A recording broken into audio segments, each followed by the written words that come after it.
All right. Welcome, everybody. We have lots of guests with us today. I would like to call the Concord Carlisle School Committee to order. And note that we don't have to do a roll call vote or absence or present or anything like that. So we're all present, and we have Aisha with us as one of our Metco representatives. So starting out. Oh yeah, go ahead. And I would like to call the Concord School Committee to order. We are also all present, no need for attendance. Perfect. All right, so we're going to start out with our CCHS student update, and we've got Harry with us, and Zaria, and Felicity. Great, welcome. All right, let me just screen share really quickly. So Felicity, I don't think you were able to be with us for the planning today, but you'll definitely help out, obviously. Okay, so we have a bit of a quick one. The first thing I wanted to touch on was the PSAT is happening this Saturday at the high school. And I just wanted to give a quick shout out. There's been really good communication, I feel like, from the guidance counselors and the school administration, not just to students, but also to the parents about like everything that's happening with it. And they've just been really good at getting information out. So I think that has been really important for parents and staff who might be a little bit uncertain about the process.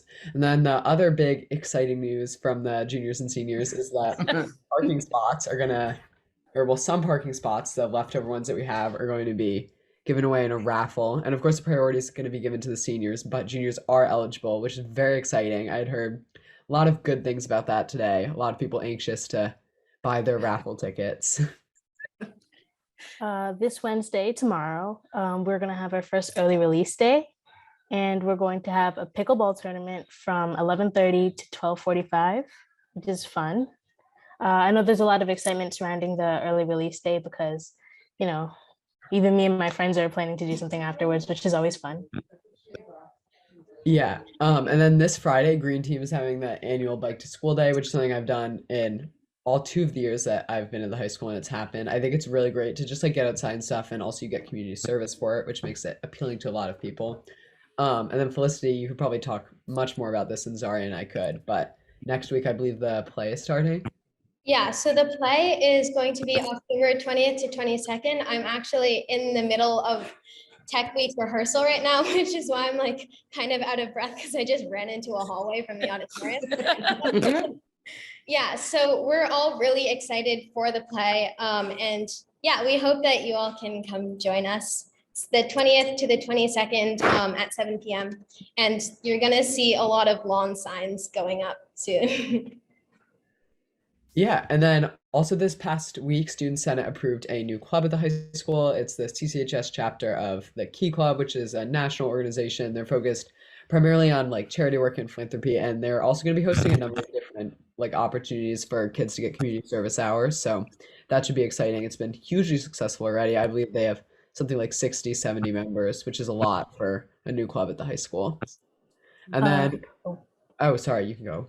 I don't really have much to say on this, but freshmen have been elected for Student Senate and class government, and they're going to be attending meetings soon. Mm-hmm. And then Felicity can talk about this too, but we've started working within Student Senate on stuff for Spirit Week, which is really exciting. Yeah, that includes like we're doing like the club windows thing, which I know is also like a really fun thing for all of the clubs, and especially because we've been talking so much about the new clubs, like this is also a chance for them to like decorate a window and everyone can learn about the club. And then there's some other activities. I think Powder Puff, right, Harry? Yeah, we're going to be doing Powder Puff and then also a larger Spirit Assembly, which is coming back this year. It's really exciting. And it's actually like built into the bell schedule for the day before Thanksgiving break. So it's going to be obviously very well attended, and it's a great opportunity for us to kind of plan a bigger school-wide event. So yeah, I think that's really all we have this week, unless Felicity, you had anything else you wanted to touch on. I actually don't, because my brain is still in theater. I'm sorry. Can you tell us the name of the play? Oh, I'm so sorry. It's Scenes from The Secret in the Wings by Mary Zimmerman. It's like a collection of lesser known Grimm's fairy tales. And oh yeah, it's recommended for ages 12 plus because there's some dark parts, but it's a very cool show. Yeah, we have a 10-foot staircase. Oh, wow. Very exciting. Well, hopefully some of us can join you and check out the play. And it's not a musical, right? It's a drama. It is a drama, but there are 2 songs, which is very exciting. So, okay. All right. Great. Thank you. Anyone have any questions for our students? No? We actually can't take questions from the public. I'm sorry. All right. Thank you. Thank you. Thank you. Thanks, guys. Great. Okay. We do have public comment, and just so Erin can note for the notes, we have Domingo's just joined us. I'm just doing attendance. So at this point, we have public comment. And so as a reminder to those of you on Zoom and those in the audience, we'll start in the room first, and you have 3 minutes. This is a meeting in the public and not with the public. So if you have a public comment in the room and would like to make one, you can certainly come up to the microphone. All right, I see none in the room. Let me look online. And use the raise hand feature if you have a comment. Yes, Erin Fife, and please state your name and address. Hi, my name is Erin Fife, and my address is 174 Hill Street in Concord. I was looking at the policy discussion that will happen later today, the reading of the policy, and I missed the policy subcommittee meeting. But I had a question. There's been a lot of questions about how policy links to procedures in the school. And I was wondering if perhaps the school committee could work with the administration to sort of find a way on a website or something to link policies to what the procedures are as they're written in terms of what happens, like how they get interpreted and how they get enforced in the school, especially when it comes to things like student discipline and stuff like that. It would be nice to sort of be able to see those connections. Thank you. Thank you. All right, anyone else in our online audience? Okay, having seen no more hands, I'll turn it to Alexa to start this off. Well, really, I'll be turning it to Lori, but today we want to welcome all of you folks from Willard. Dr. Hunter has asked you all here today because it seems like you guys have some special things to report out that you guys have done, and we're really anxious to hear about it. So I'll invite Mr. Lucy up. They are indeed here to share out some special reading that they did and tell us about that. So welcome, everybody. Thank you for inviting us to be with you. Highlight of the year over the last few years. We've had the good fortune at Willard to present to you, and this is the fifth grade class over the last few years that's presented. Each in a different way I was thinking about. One was in social studies, second was in science, and today it's in ELA. What you'll find tonight is the work that these students have already engaged in is multifaceted. And so they'll be using the work that they did over the first month of school throughout the year. I'd like to introduce the teachers to begin with. Jess Edwards, our special educator, Marissa Moore, one of our classroom tutors, and Sharon Hain, our ELA specialist, and Kate James, who is our classroom teacher. As you know from our school improvement plan, we had a all grade read this past year for fifth graders, all fifth graders. Each fifth grade teacher is using it in their own way. Today, Ms. James is going to be telling you a little bit about the process that was used to select the book, and then also how her class masterfully used it in a really authentically thoughtful way as a jumping off point about being the leaders of the Willard School. And so I'll ask Ms. James to give a little bit more to it, but thanks again for the opportunity to present these wonderful kids to you. Ms. James? So we have a presentation of slides that our kids were very excited about, and here they are. Sorry. So we, for the first time this year in fifth grade, we wanted something to bond the kids to start the year all together. And so we assigned summer reading for the first time for our rising fifth graders. And we thought a lot about the book that we would choose. The one we ended up choosing is called We're Not From Here by Jeff Rodkey. It is a science fiction novel about a group of people who are forced to leave Earth due to it becoming inhabitable and find somewhere else to try and assimilate into. We loved this book because it connects to our themes of leadership. We study leadership with the kids in the beginning of the year, and it connects to our social studies standards of colonization of North America, our science standards of climate change. And like Matt said, although we've started the year by reading and discussing it, it's something we'll come back to. It's engaging, it's really funny, and is a little bit above where we expect entering fifth graders to start the year, is something that all of the kids read and accessed over the summer, whether they listened to it, whether they read it with their families, or whether they read it on their own. Can I bump forward, I think, to... So Erin is at home. Oh, with the listening. slides. I know, I can tell She's very good. Can I go back one slide, Erin? Thank you. So as part of our work, I was on last year on the K-12 Literature Review for Cultural Competency, where we studied some of the anti-bias and diversity work and had developed a tool to evaluate incoming books that kids would read. And this was one of the first books that we evaluated. It passed. And so we are excited to have started the year with this, and our kids want to explain to you a little bit about some of the work they've been doing, a little bit about some of the reading, and then some of the other books they've read that it's tied into in the beginning of the year. So Natalie, you want to come first, kiddo? And then we'll go to our next slide, Erin. Okay, perfect. The rising fifth graders. Okay. Awesome. The rising fifth graders were assigned a book called "We're Not From Here" to read over the summer. The book was about the human race moving to a new planet. It was nice to assign a book over the summer because more students would read over the summer, and students would enjoy it by reading it or listening to the book on Sora or by a family member. It was nice for everybody, including fifth grade teachers and Mr. Lucy, to read and discuss with their class.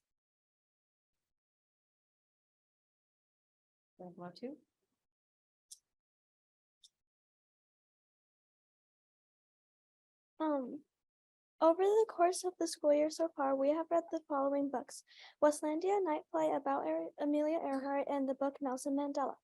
We've discussed all of their leadership qualities. Also, we wrote paragraphs to talk about those qualities. Wesley was creative. First, he invented his new sport. Second, he created a sundial. Amelia Earhart's qualities are that she is brave and very responsible. Something that supports this fact is that she had to fly a plane from the USA to Ireland. Next, we had Nelson Mandela. His quality is that he is smart. For example, he was a lawyer. Another thing was when he was in prison, he taught fellow prisoners. And then we'll go to our next slide as well. The process of "We're Not From Here" began when we started reading the book over the summer. Then we looked through the book to choose what we thought was most important words and wrote about land. After that, we began discussing the book in little groups. Then we started discussing "We're Not From Here" with the whole class. Finally, we started writing about it and other leadership qualities in books we've read before, such as Westlandia Night Flight, based on Amelia Earhart, and Nelson Mandela.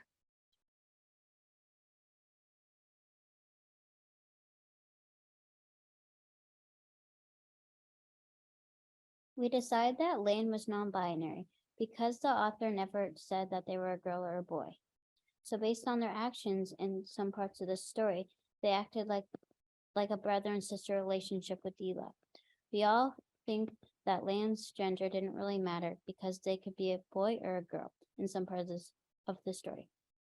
We think that the author intentionally decided not to include Lane's gender because a boy or a girl can do all the things that Lane did. One of the unusual parts about the book is Lance's gender is never specified throughout. It's not made a big deal of, and I did not notice it until my second read through. Did you guys notice when you first read, or did you not notice? I think about halfway through, and so it came up in our discussions when we started talking about Lan and using pronouns.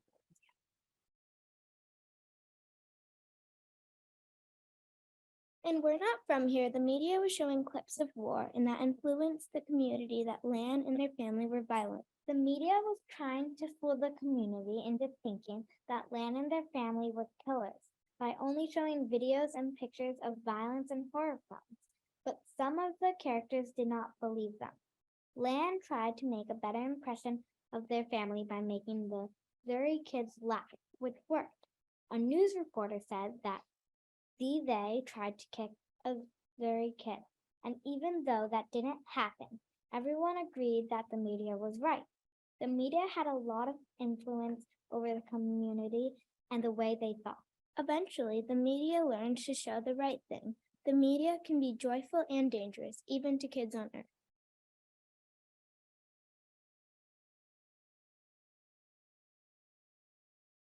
In the book We're Not From Here, the humans immigrated from Mars to Chum.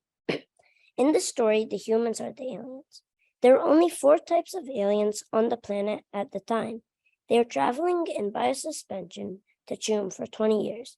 All the aliens also immigrated from their own planet, except for one species called the Cchs.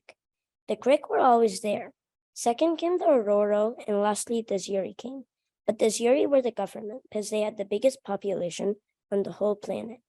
By the time they got there, the government was revoted and they didn't want the humans there. Also, one of the species was extinct. The humans no longer wanted to live on Chum, but they had nowhere to go. It was hard for the humans to adapt to living on Chum, and the aliens made it even harder for them because they wanted them to leave.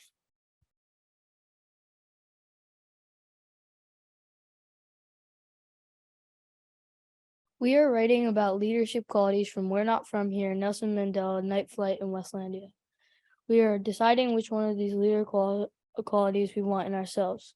Before that, we had to read each book about each character in the book. Then we talked about the leadership qualities for each leader/character in the books we read. After we did all of that, we took evidence from the text and showed that each leader had the quality we picked. After the planning, we worked on a 4-paragraph essay for each leader from the books we read. Up on the screen, there are some qualities we want from the leaders we read about. We read about a bunch of different leaders, and then we decided which of their qualities the kids would want to take on in their own life. A lot of them said they would want Wesley's creativity or independence, Amelia Earhart's bravery or persistence, Nelson Mandela's thoughtfulness, dedication, patience. We liked that one of the popular ones from Land was a sense of humor, which doesn't come up as a leader, but we think is very important.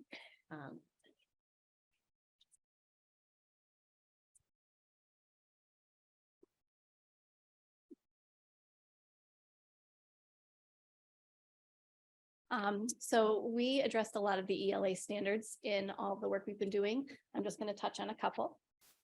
When discussing and writing about each of the books, students were asked to go back and into the text and either directly cite evidence or summarize the information that they found by paraphrasing.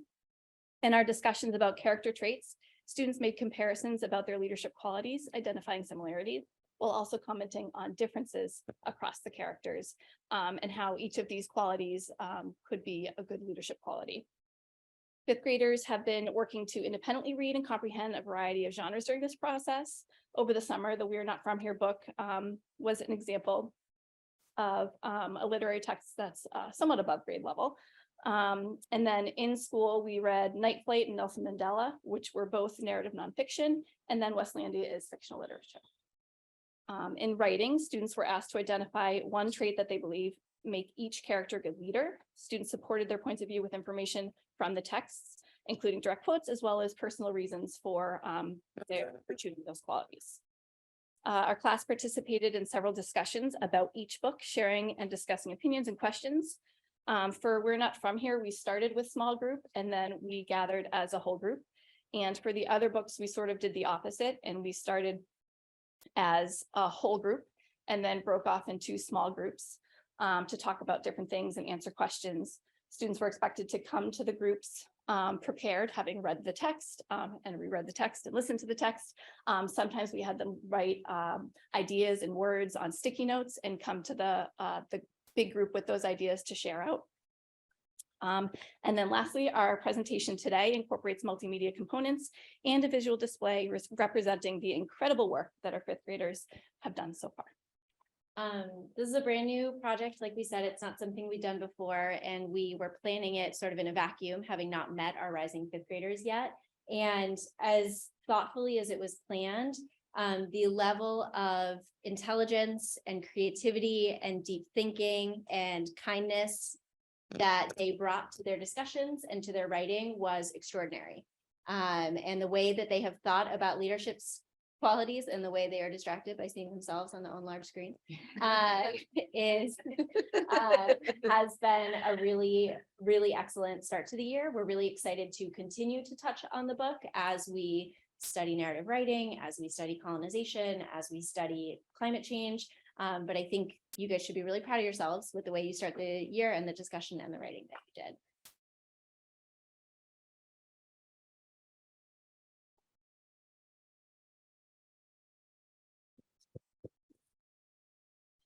Well, this was really excellent. And all of you that came into the room, even just being in this room can be really intimidating. So the fact that you came into us, you presented to us, and you're with us, we really appreciate you being with us tonight and to really see what's happening in our classrooms. So thank you for that. And really nice work by the teachers. And look, you can tell that you've all worked together collaboratively through this process. So we definitely appreciate that. Anyone have any other comments? I want to ask all of you guys, raise your hand. Do you think this is a good idea? And kids who are going to be in 5th grade should read this book again and do the summer reading? Who thinks so? Is it awesome? Even though it's summer and you like want to be at the beach or whatever.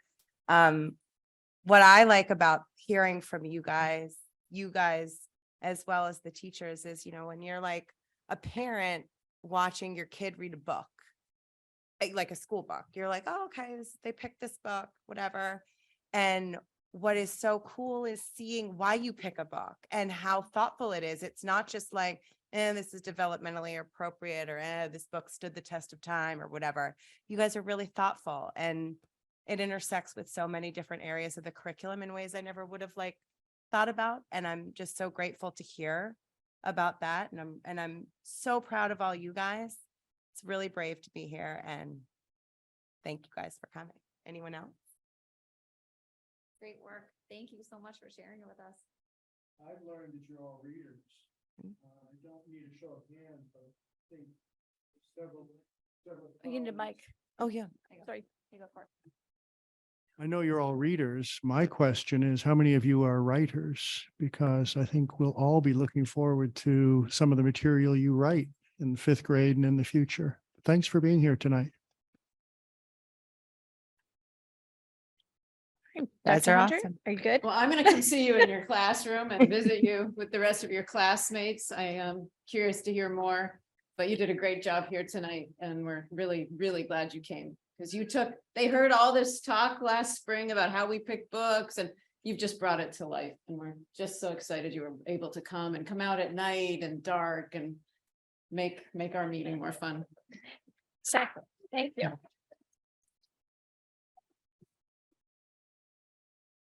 And you're welcome to stay with us for the rest of the night, but we'll also give you the opportunity to leave if you would like, in case you have homework to do.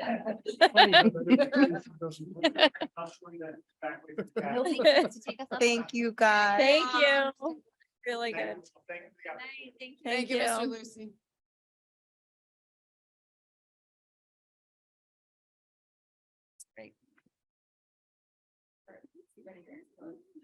I know. I know. It was so great.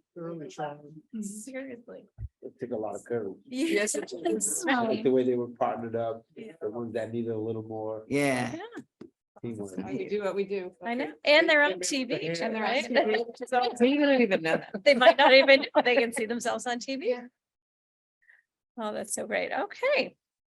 All right, so moving on to our minutes, you should have received the minutes from Erin from September 13th and September 20th. So I would entertain a motion to approve the minutes from September 13th and September 20th. Do you have a second? Second. Any discussion? In the minutes on the 13th, I'm not going to suggest a change, but it referred to a statement I apparently made about fiduciary goals. I think I meant fiduciary responsibilities. Okay. There was something larger than goals, but again, not significant for the minutes. Okay. Anyone else? Thank you, Aaron, for putting them together. Yep.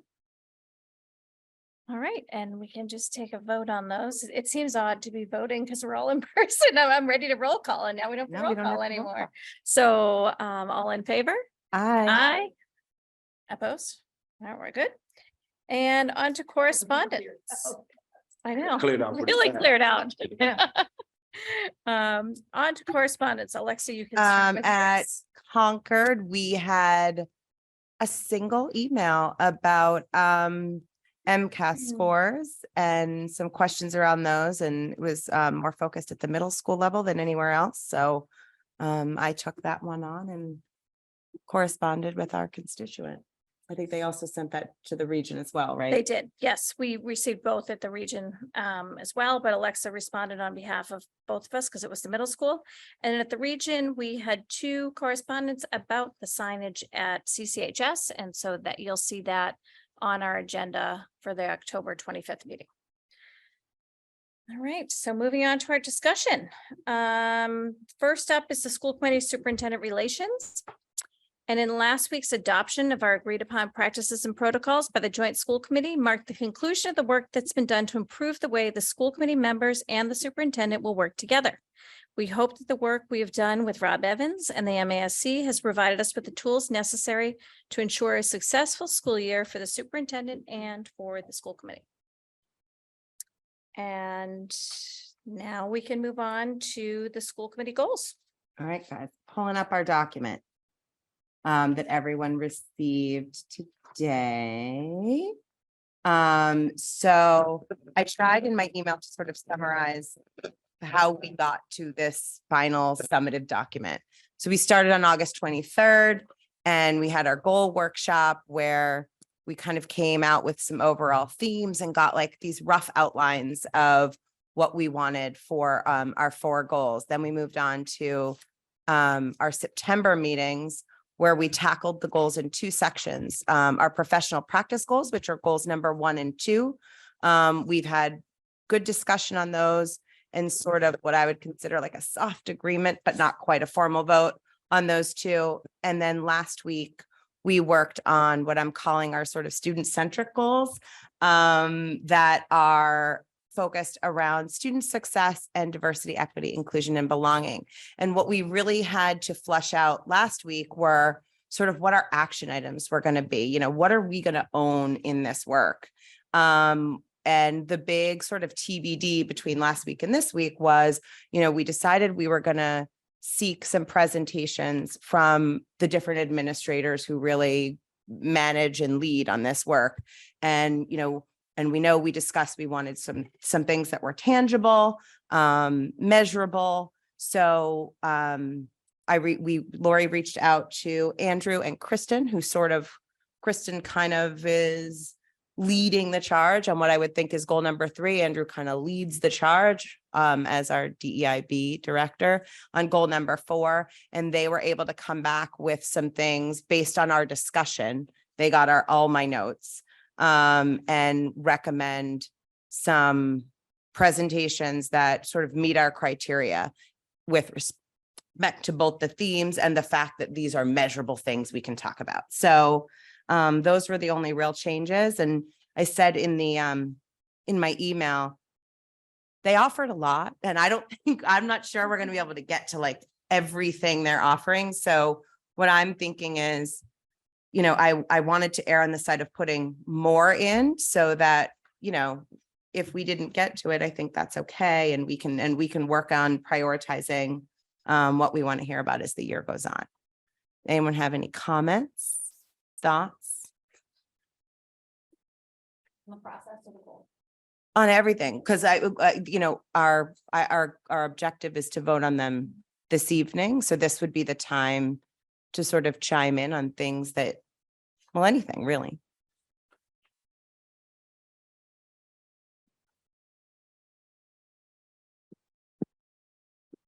I'll just say, I think it's been a really thorough process. I've appreciated the leadership. It's been a really thorough process. I appreciate the leadership you've shown trying to give us everyone the opportunity to participate in it. And then also working with the administration to get there. I mean, it's best if we're all able to work together on these, obviously. We're working towards the same goals. ultimate goal. So I don't have any like line by line items. Just, it's been great to be part of the process. And I think, like, just as a reminder, we started this back on August 23rd in a workshop, and Dorothy was with us and helping us, and I think we did a pretty good job getting to where we needed to get to. I mean, that it was that night, you know, I think you were on Zoom, Sarah. Were you on Zoom? Yeah. Yeah, you were on Zoom. Yeah. And so, Sharon couldn't be there. We're like texting for, you know, everybody's input. But, you know, hopefully everybody can see their input in these goals. And so I think that, you know, I realize I thank everyone for the patience they had with getting us to where we needed to be, but it took a little extra time, and I think it was worth it. Sarah? I honestly, because they came in today, like I haven't been able to fully read the text because I was trying to get caught up with the presentations. That came in over the weekend too. So would it be possible just to wait until next meeting just to officially vote on them, just so that, because yeah. And I mean, like looking at the action steps we had talked about, and I don't know where we landed on it, but the idea maybe of having the one budget workshop where we just workshop our budget.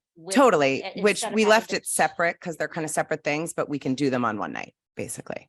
Yeah, because One sort of bigger workshop. Workshopping our budget is hands. What's the word that? What's the thing that we're trying? Experiential learning for us. I wonder if we could. Mike. Could we also under budget look at something that maybe is so self-evident that it's not even here, and that is that we have to recommend a budget to both town meetings? I mean, that is the reason we do the work cited here. We do it so that we're competent enough to examine and weigh recommendations from the administration and put forward that budget. Yeah, I mean, sure. Again, I think what we were trying to do this year was differentiate between our responsibilities and sort of our goals. Okay. I think that was the goal of the goal works. That was the goal of the goal setting process, right? Because the responsibilities we have, which are to review policy, evaluate the superintendent, put forth a budget, are givens. And so this was sort of to be a differentiation, if you will, from what is assumed and given over and above our responsibilities, if you will, that we're going to sort of direct our work above and beyond what is like kind of our perfunctory kind of duties. That was the intention anyway. In that case, as an internal document, it's just fine. Yeah. Externally, we don't want anybody to forget the fact that. Oh yeah, sure. We take on that responsibility. Okay, thank you. Yeah, when Lincoln, like, I think it's Lincoln Sudbury, they have their goals page, you know, they put it on their website, but they have the goals, and then they have a page they call core functions. Yeah. And that's where they put the budget, the evaluation, the policy work, just, you know, this is the stuff we gotta do, and this is the stuff we aspire to doing. Exactly. And that's precisely the difference. And I like that term, the core functions or something along those. Great. Yeah, because I do want this to be an outward facing document as well. I want the public to see, you know, I think we talked about even specifically with goals 3 and 4, these are the goals that this is how we elevate what we perceive our strategic priorities to be, even though there's not a lot of necessarily ownership that we necessarily have with them. I think that is important to the community. In Carlisle, Jack introduced linking the goals to each agenda, and just kind of, we take a minute just to remind ourselves of our goals. Yeah, we proposed that. People had mixed responses to that. So we can consider it again, but having it accessible. Yeah. Somewhere. I don't know if you need to check in on them all the time, but to just an addendum. We started that, I think, right when we came over, but there was mixed response. So we can look at it again for sure. And I think too, like we talked about our communications, and a new website will hopefully be coming at some point. And I think our current school committee website is somewhat limited with how it can look. And it's not as easy to navigate through. So maybe with a new website or something like that, it can look a little bit better and people can go through different things, like goals would be one thing and what our responsibilities are there. Because as it sits right now, we have agendas, meetings, minutes, we've got policy, we've got, some other things. So we can look at how to do that, forward facing to the public. As we look at Metco enrollment, I wonder if this committee, as well as the DEIB group, might look at whether we're seeking retention or whether we're seeking something even more proactive than that. Retention to me says keep it stable. And I'm wondering if that's in fact what we want to do, because our numbers are dropping. So I just think we should discuss it before we lock into a word there, because it's a goal word.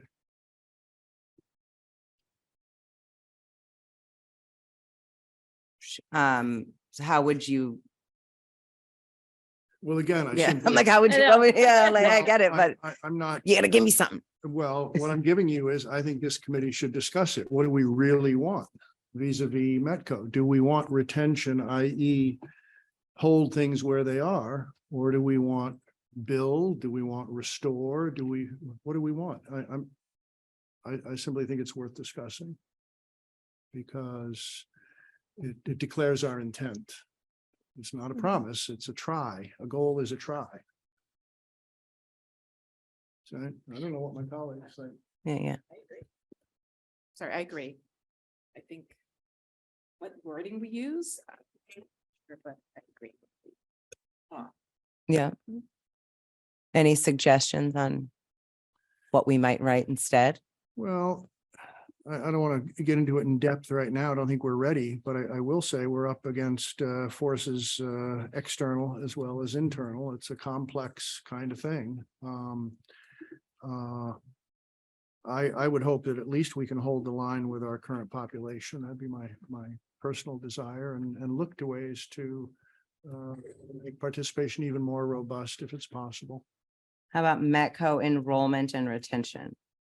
Does that encompass sort of both? Because you're talking about enrollment numbers. Enrollment and retention, is that something that we have? No, so these action steps were under the things we want to hear about from our professionals. So these were as it sort of is like a way to guide our agenda planning, things we want to hear about as the year goes on.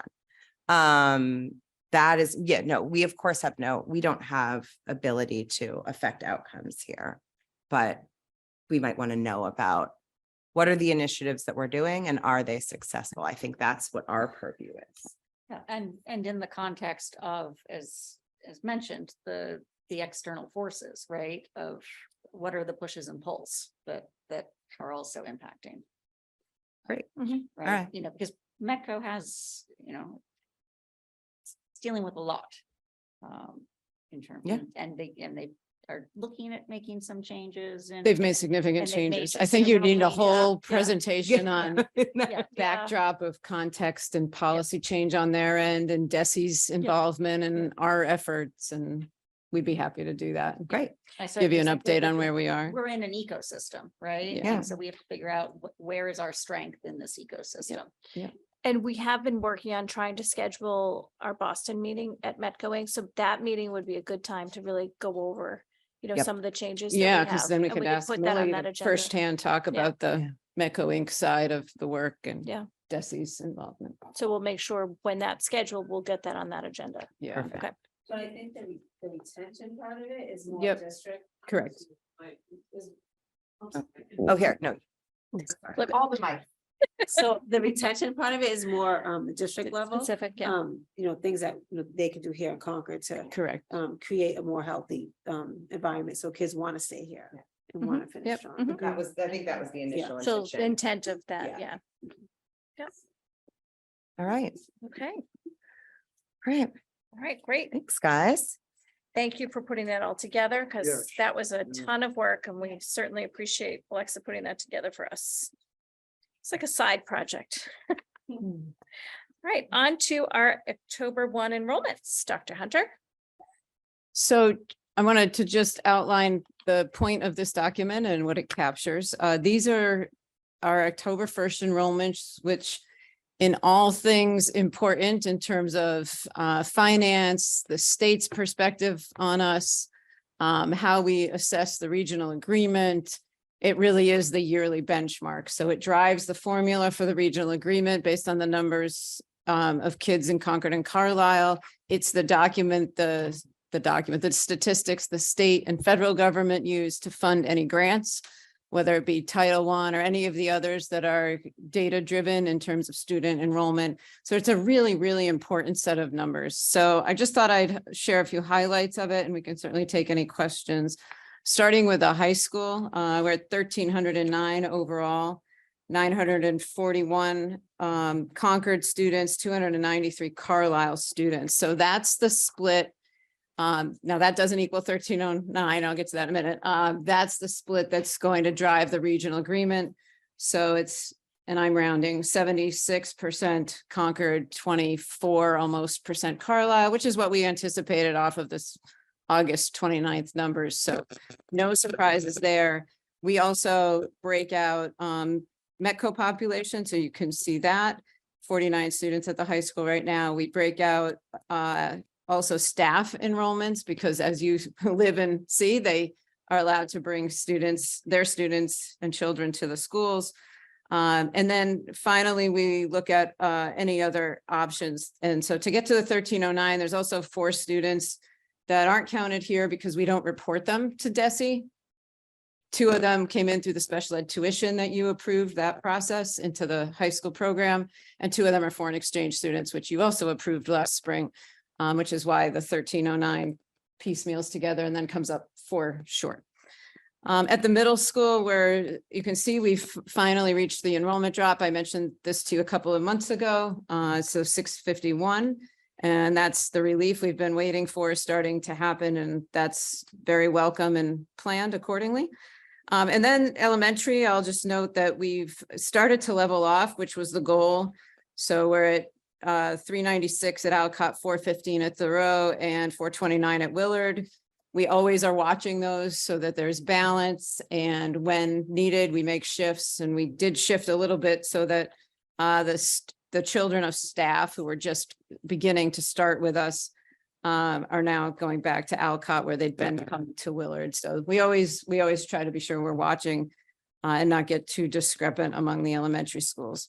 There's a lot of other numbers here. We can talk on anything you're interested in, but we do these monthly in my office through some of the staff that work with Bob, and we are constantly watching these numbers and looking for any shifts as the year progresses. Budget time, this is a really important document, and we watch it month to month as we look for how enrollment might be impacting staffing needs, class size, et cetera. Thank you. Do you have the number of Metco students for elementary and middle? Sure, yes. So let me find the right spot. We have 26 at the middle school and 43 at Alcott. We have 2 students who travel, 1 each to Thoreau and Willard for their purposes. So for total right now, back to your earlier point, we're at 120 right now. Is there a cap for the amount of Metco students? No, that's a district level decision. We've always aimed to try to maintain, which to Court's point, hasn't been as successful as we might like, both in terms of incoming kindergarten, looking at our other entry points of 6 and 9, and just looking at how kids are faring, whether they stay with us or go somewhere else. So we're down almost 20 kids from last year this time. I'll tell you that even the K piece has been a challenge. We usually aim for 10 to 12.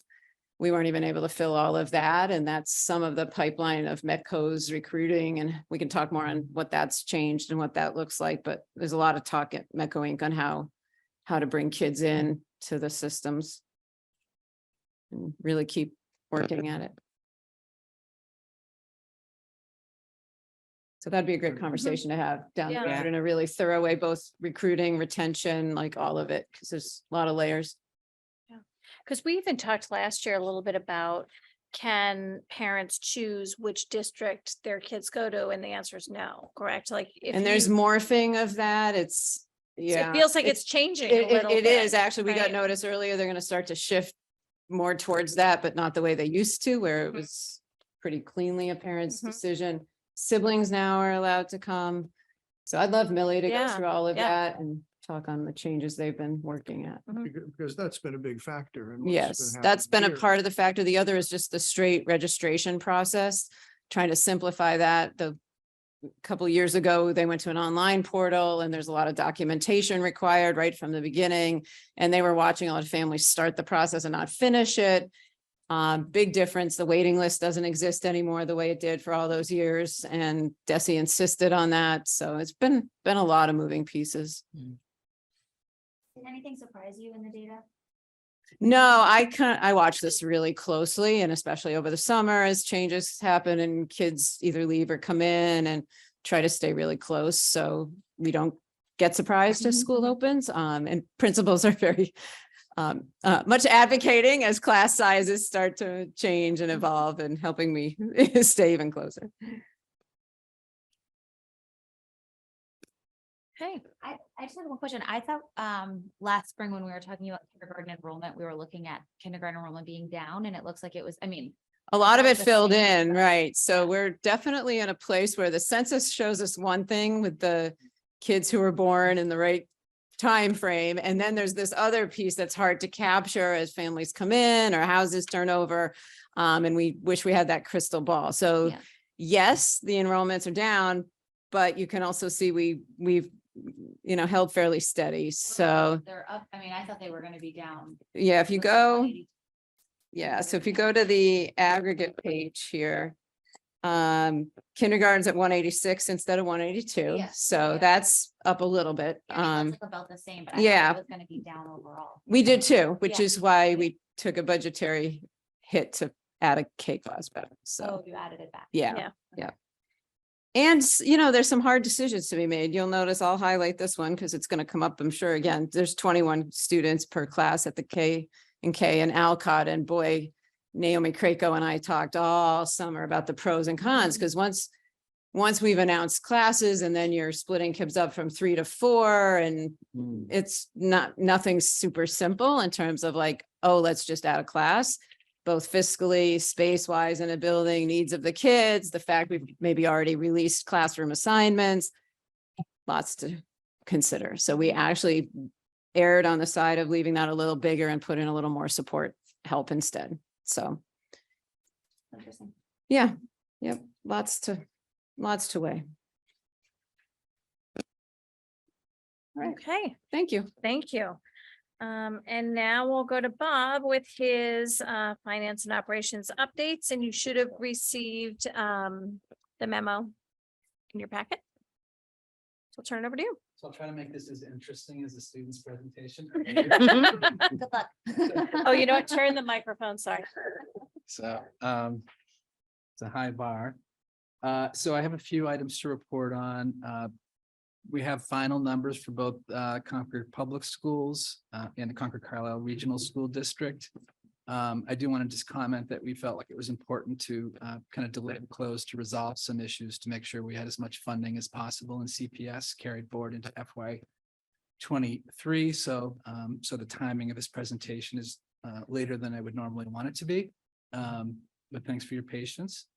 The first item is kind of closing out FY22, looking back at CPS, and I just want to highlight a few of the key things. Can I make it? I think we should be, this is really the regional school committee meeting, right? That we have a separate CPS meeting. I'm not trying to be rude, but I just, in being fair to our colleagues from Carlisle at the, should we try to do our CPS business at the Concord Public School? Yeah. We have it separated. That's how out. we wrote it. That's how we wrote it, yeah. Okay, so I will jump to the Concord Carlisle Regionals. Thank you. To this Concord Carlisle Regional School District. For FY22, kind of the significant items I'd want to call out and looking at kind of the 1,000 level report. So I did share with you a kind of 1,000 level, which is kind of the DESI function categories that the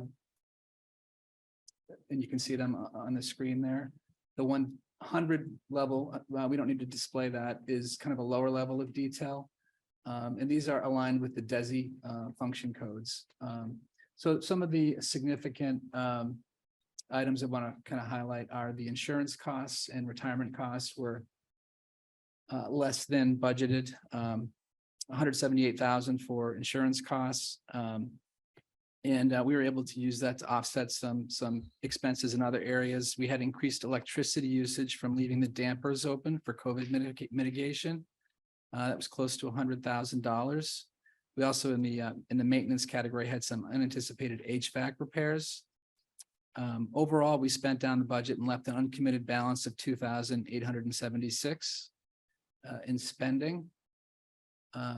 You might recall that we talked about trying to preserve E&D by maintaining a surplus at the end of the year of 300,000. We were able to spend down the operating budget because we had favorable revenues. And so instead of retaining a $300,000 expense balance, those favorable revenues contributed to E&D. Both in Chapter 70, Chapter 71, and some one-time revenues on top of that.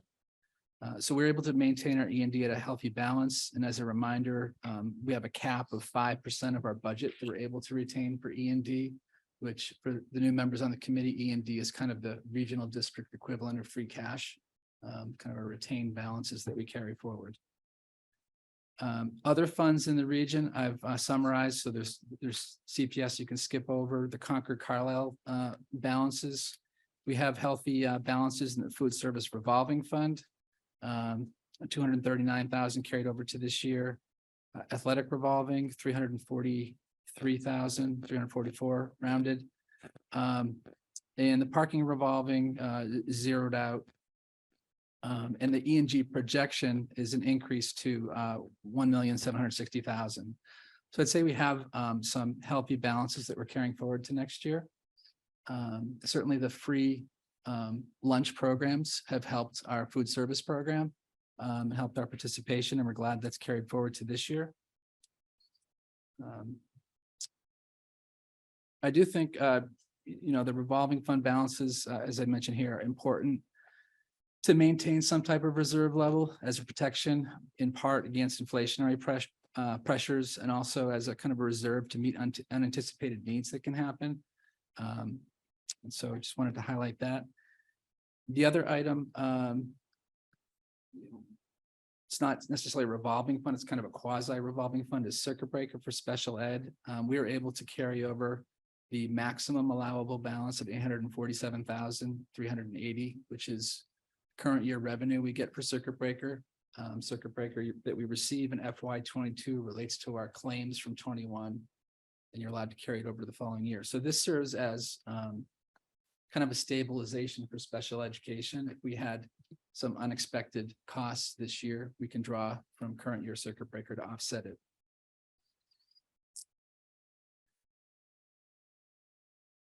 I think I'm going to leave FY22 there unless there's any questions. Can I just ask, when we do our workshop, can we look at real world exam? Because circuit breaker and E&D are always, they're confusing to a lot of us, and they're definitely confusing to FinComs. We always struggle with how to, so if we can do like a look back of the circuit breaker, like, okay, we had this much in circuit breaker in 20, and we had this much in allowable expenses, and then we got reimbursed, just to see how it works in real life. Sure. Because I don't think I've seen it in like this in the MASC workshops with the theoreticals, but I think it would be more interesting to. Yeah, I think if we should to see it, like, because to understand it, I think we have to see it 3 years. Yeah. We have to see it for the claim year. You have to see it statement, and then the third year is typically the year you spend it. Yeah. If you're able to operate it the way that I would, we like to preserve funds and carry them forward. But yeah, we could. That's not that. Yeah, I think like E&D and circuit breaker are the two that just like, like how do you keep the E&D below the 5%, like all that kind of stuff. Sure. Yeah. Sure. Okay, thanks. So Bob, as I understand it, we utilize the 300,000 because it was offset with unanticipated revenues. Did I hear that correctly? We had favorable chapter 70 revenue and yes, 71 revenue and some one-time revenues. And do you need school committee allocation authorization for any of that, or is that strictly administrative? No, the revenue that comes in, we're held to meeting the revenue we budget. If we came in below that, we'd actually have to offset our spending. So it's good to budget a little bit conservatively on revenue, because if we go into Absolutely. a year and have expense challenges, we have to manage those in the budget. And then if you have revenue challenges, you have an additional work to factor in. So in a lot of places, they'll budget a little bit conservatively on revenue. And then as we receive it, it just comes in and gets applied to E&D. If E&D goes over the cap, then we have to factor that in and return some to the towns in the Right, assessment. which we've done. Yeah. Modestly. Mhm. And can we get other revolving accounts in front of us this year? Adult ed, I'm curious about. Student activity, I know we've aggregated some different accounts there. And I don't know if we still are responsible for PTG accounts. PD. PTG. PTG, no. The PTGs all have their own accounts. Entirely Yeah. independent. Yeah, financially? and there are no more student activity accounts either. Correct. Well, they're managed by the Man- district. Managed by the district, right? I will say about adult ed and student activities, they're self-funding. Oh, I understand. They'll spend what they receive and as far as what was the third one, the PTG, we do have PTG. donations, so the CEF and PTGs flow through into donation accounts, but the funds that they maintain on their books until they donate it, we don't have access to. No, certainly. Once it's donated, we typically will spend it for the purposes they designate. So if we were to show those balances, they're pretty much earmarked already for specific projects. Oh, yeah, I'm not Yeah. suggesting it's for any reason other than knowing the financial state of our different accounts, that's all. I don't think those are line item debates for us. Yeah, Yeah. yeah. Yeah, no. Thank you. Anyone else? So, All right. And then you're gonna do the finance committee. Yeah, I think Now? on FY 23, I think I want to just leave that here for now Yep. and not go into much detail because it's fairly early in the year. We have not applied all grant funds. Some grants haven't been approved yet, so there's relief that'll come to the budget. There's transfers that still need to be recorded. So there's a lot of moving parts. It's early in the year. And I think when you see the Q2 numbers, they're a little bit more of an accurate reflection of where we are. And then I can focus a little bit more time on the FinCom guidelines presentation. Aaron, do you mind pulling up the guidelines presentation? as you leave fiscal 22 behind, I hope you will express our thanks to everybody on your team. You balanced that end of year budget on the head of a pin. And I know it took a lot of effort, so thank you. Thanks. I will share that with the team. I was not here for some of that for a couple of months and I think there was a lot of people pitching in. So thank you. We'll share that with them. Just as you go through, if you'll focus on the region. Okay.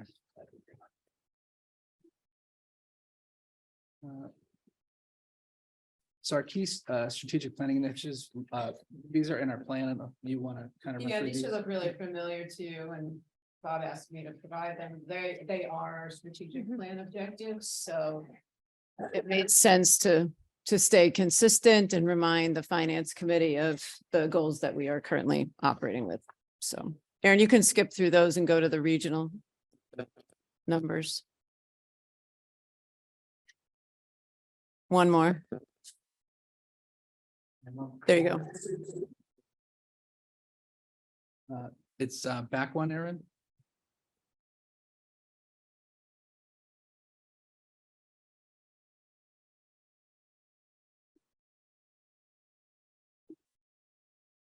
Okay, here it is.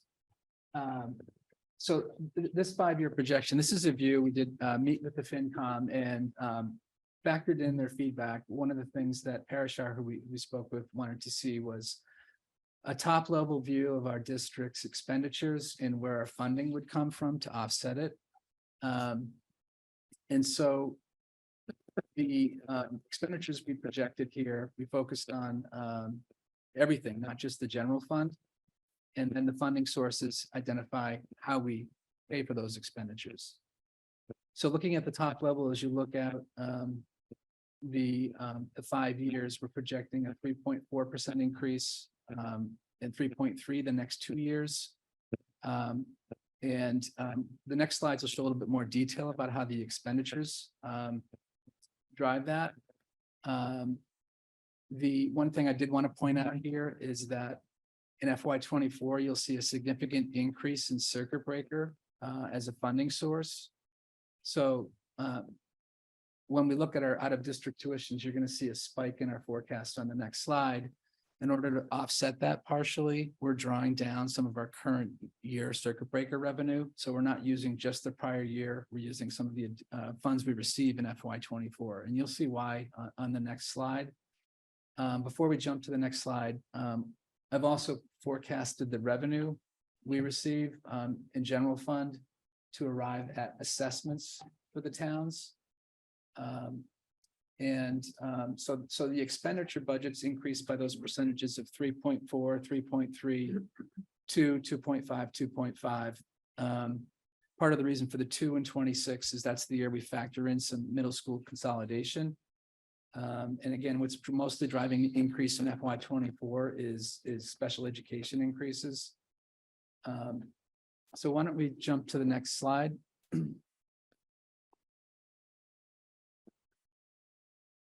And so what we've done in our projection is we've broken these out to, on the left-hand side, you'll see the expense categories. For projection purposes, this is the view that we used. It's a little bit more focused on kind of types of expenses and less on the DESI functions. And so we've made consistent forecasts across those expense categories. Some of them factor in inflation. You'll see contract services at 4%. That might be a little bit conservative, potentially, we're forecasting 4 here. Supplies and materials, we have seen, the effect of inflation. So, instructional materials, things like that, we factor in a 6% inflation rate. But the one that I should highlight that you can see highlighted in yellow is the out-of-district tuition. So we have, we've received notification from the OSD, the Operational Services Division, which sets and approves private school out-of-district tuition rates. And they've notified districts across the state that tuitions will increase 14% next year. So most of our out-of-district tuitions are in fact to private schools. Some of them are to collaboratives, and I forecasted a smaller increase there of 4%. They probably face some of the same pressures, but we're not looking at a 14% increase there.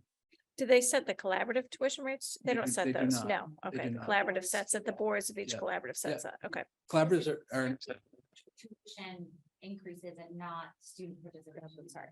Not number of students changing. It's just the tuition. there's 2 factors. There's the 14% increase in the rates, and then there's 4 students transferring up from CPS to the high school, and I think only 1 graduating. So there's a net 3 additions. So it's 30% increase. So the increase would be higher than 19% if I didn't use that $400,000 in circuit breaker to offset it. So, if we find other ways to offset it, we will, if we're able to prepay. And, that's things we start, now that we look at this, we start looking at now, but we obviously need to support our students this year as well. So we'll see what we can do and identify ways to save, hopefully to offset that a bit. And that's not a typical increase. The 14%, they've No, so that's a good question. It's been floating around on the business officer listserv. Yep. The 10-year list of rates, the highest rate I saw other than 14 was like 3%. Oh, wow. Okay. That's, Like goes right back down following the following years. yeah, Yeah. they're gonna have a lot of people pushing back if they Yeah. after 14% don't have so that's the assumption. They won't give forward guidance beyond a year. And the history of fairly low rates suggests that we wouldn't essentially expect that again. Certainly would hope not, but wouldn't expect so either. I would also add that private schools can go through a process to get their rates recertified every certain number of years. So there's a possibility a specific school can go through that process too and get more than a 3% raise in a given year. So this is an unusual year, but typically we'd be looking at more modest increases there. And typically those increases would be driven by student population shifts, not an inflationary pressure. So this is important for us to highlight to the FinCom. They are looking at and they're asking for information to help them factor into their forecast. This is certainly information that we have no control over, and I think it's important to highlight to them. So I think those are the main things I want to highlight on FY on the projection. I might have there might be one additional slide, Erin. Well, you're still on this one. I just want to commend the administration for the clarity. It's sobering, but the numbers are the numbers. They've got to be shared. So, thank you for put around this. And just before we leave the projection slide, you know, our best projections are the current year and upcoming year. Beyond that, you can hear how much volatility there can be. We just always want to put the asterisk next to it, that once it gets 2 years out and beyond, it's our best effort with what information we have. Need to date stamp everything. Yes. Yeah.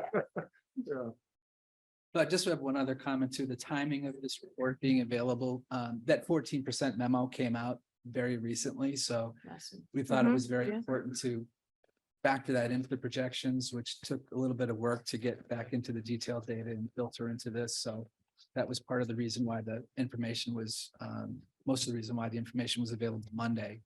Instead of That and Bob not believing it and taking a few days to call the state, confirm that it was real. I know. And to the degree that our meeting is outward facing, I think it probably is worth saying these are projections that are volatile, as you say, but it doesn't mean we build to these budgets. We're still doing our zero budgeting, assuming today we would land somewhere near here. Right. Right. And the debt assessment at the bottom, the only change there was from the previous projections is we layered in the access road. The access road project was not approved the last time these numbers were presented. So if you layer that in, that's the difference between the prior projections and this projection.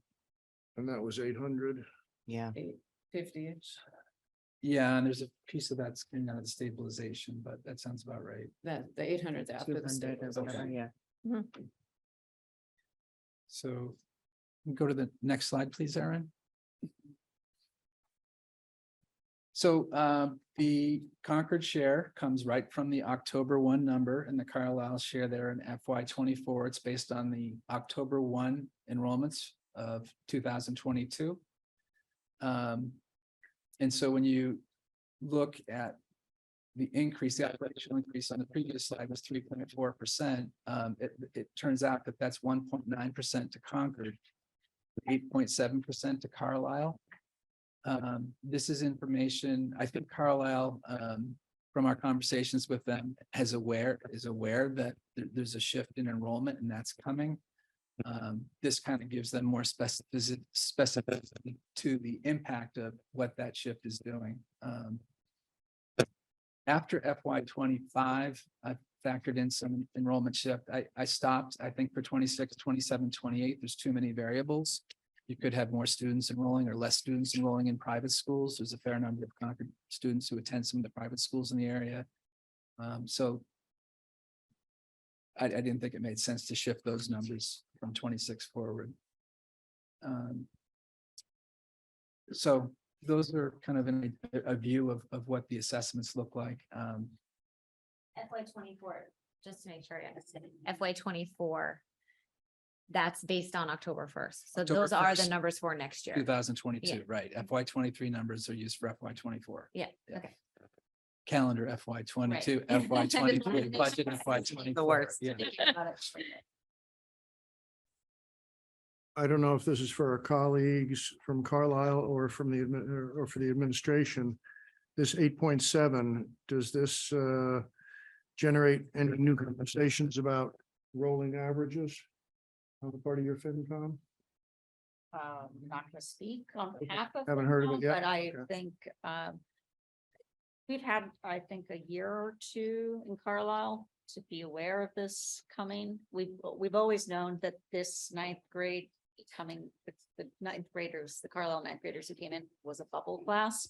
And they've always been, like, since kindergarten, they have been a bubble class. Mhm. So, Yeah. I don't think that this was a surprise to anybody. And I believe, as Melissa has indicated, that they've been squirreling away. Good Yeah, news. we met with the chairs and town administrator, chairs of select board, FinCom. Tracy was there. I'm going to smile and say, I certainly haven't heard anything about rolling averages in Carlisle, nor will it be a suggestion this administration brings up. If Carlisle wants to bring it to us, that's up No, to we- them. We've learned that would be an unraveling that would Yeah, have that's, major consequences. I Yeah. think, I think they're I well think it's- prepared. I think Yeah. it's Yeah. data as early as people have it, and open Yeah. sharing of all, just evolutions of information as people have it, to give everyone the best amount of I time think to as prepare. school committee, administration, town leadership, we've gotten much better at seeing the projections coming. So it wasn't a surprise. And just like when you save money, that wasn't a surprise last year either. So we're trying to be better at the forecast. Good. It's great. I can also say that coming from a district that had it, you still have some bumps. We had those same splits. We had one district with a negative and one with a plus 5% with a 3-year average. So, Even with a Yeah. 3-year. yeah, because it was Yeah. trending one way. And so it's, What do you mean by bubble? A- You mean by bubble? a particularly large class. Okay. We had, I think there were 80 kids in that 8th grade, and the people who are now 9th graders. So the people who graduated 8th grade, where normally the classes are sort of 70 to 75, which shifts a couple of kids in Carlisle, increases our percentage a lot because we are small. Yep. Yeah. Is it possible to get private school data from either town or both towns? I know West and I started a very thorough deep dive because they were seeing weird fluctuations on kids going to private school where they were kind of surprised, or coming in from private school. To the best of our ability. But I mean, is it reported anywhere? I'm not saying we should go out. and So do that. the state requires that students attending the other schools have to report back to us Uh-huh. where they are. So that should be data we have. Okay, I just would be interested to see Yeah. what the trends are. So I mean, particularly at the high school. Yeah. Since we see these other factors. Is it 15 or is it 50? I have no And I idea. do think over the past couple of years in particular, I mean, some people were choosing private because there was in-person school, so you never know what's gonna happen with the private schools, so a lot of change there. And then I think we're seeing some of those kids coming back to public school because they wanted to be in person in private school. And they're like, oh, now we're back in school, back to the public school, so. Mhm. Lots of variables in the private schools. there might be different entry points too, depending on the age groups of those private schools. Yep. Okay, Thanks, Bob. I know, thank you, very Thank you. thorough. Can I throw one question out there? So how does the Metco students affect this budget? Because it says Concord and Carlisle, but doesn't really show, like you So- said, the numbers of Metco students dropped. Aaron, can you go back to one more slide? Okay, so the Metco funding is, it comes from two places. It comes from in FY 24, you see the 1.1 million. Mhm. That's a piece of it. A significant chunk of that is Metco grant funding. And then the 37 million in the general fund covers the difference that's not covered. Well, it's not all the 37 million, but the portion of that Metco grant doesn't cover comes out of our general fund. That gets apportioned equally between Concord, Carlisle based on, it just follows the same formula for Concord and Carlisle. So it's 76% Concord, 24% Carlisle. So when we look at the enrollment numbers, right, we have 1,309 students at Concord Carlisle. And I think there are 49 Metco students, right? So basically you take that 1,309 and you subtract from it the 4 who are the out of district people, you subtract the 22 who are the faculty students, you subtract the 49 who are the Metco students, and the remainder is just the Concord and Carlisle students. That's the number that's used for the apportioning of the assessments. So basically Concord and Carlisle equally cover everybody else. They're not attributed to Okay. either they're proportionally responsible for all of the either of the non-Concord and Carlisle resident students. So that's understand. right. That's Yeah, right. yeah. Yeah. Okay. All right. Well, thank you, Bob, and we'll look forward to seeing you again in the Concord meeting. I know, it's like we just keep going. We'll come Changing back and towns, forth, changing changing towns. See. All right, yeah, go ahead. All right. Almost everyone attended Carrie's first policy meeting, which was great. We had incredible participation. That was held just 6 days ago. So I hope it all remains fresh in our minds. And with that, I will turn it over to Carrie to take everybody through all of these changes.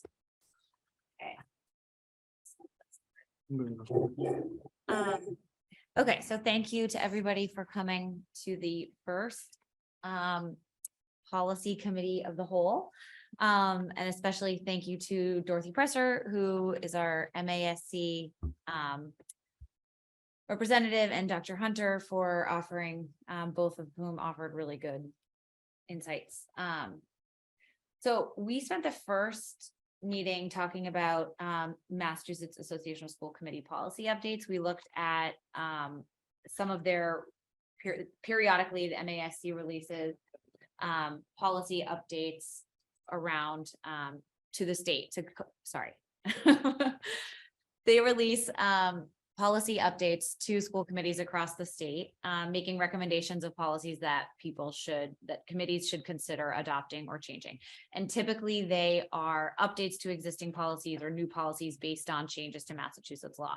So last week at our meeting, we reviewed 2 sets of recommendations from MASC, their February 2022 recommendations and their August 2022 recommendations. In February, I'm going to give kind of just an overview of the discussion and then kind of walk through what our recommendations were to bring to the committee tonight.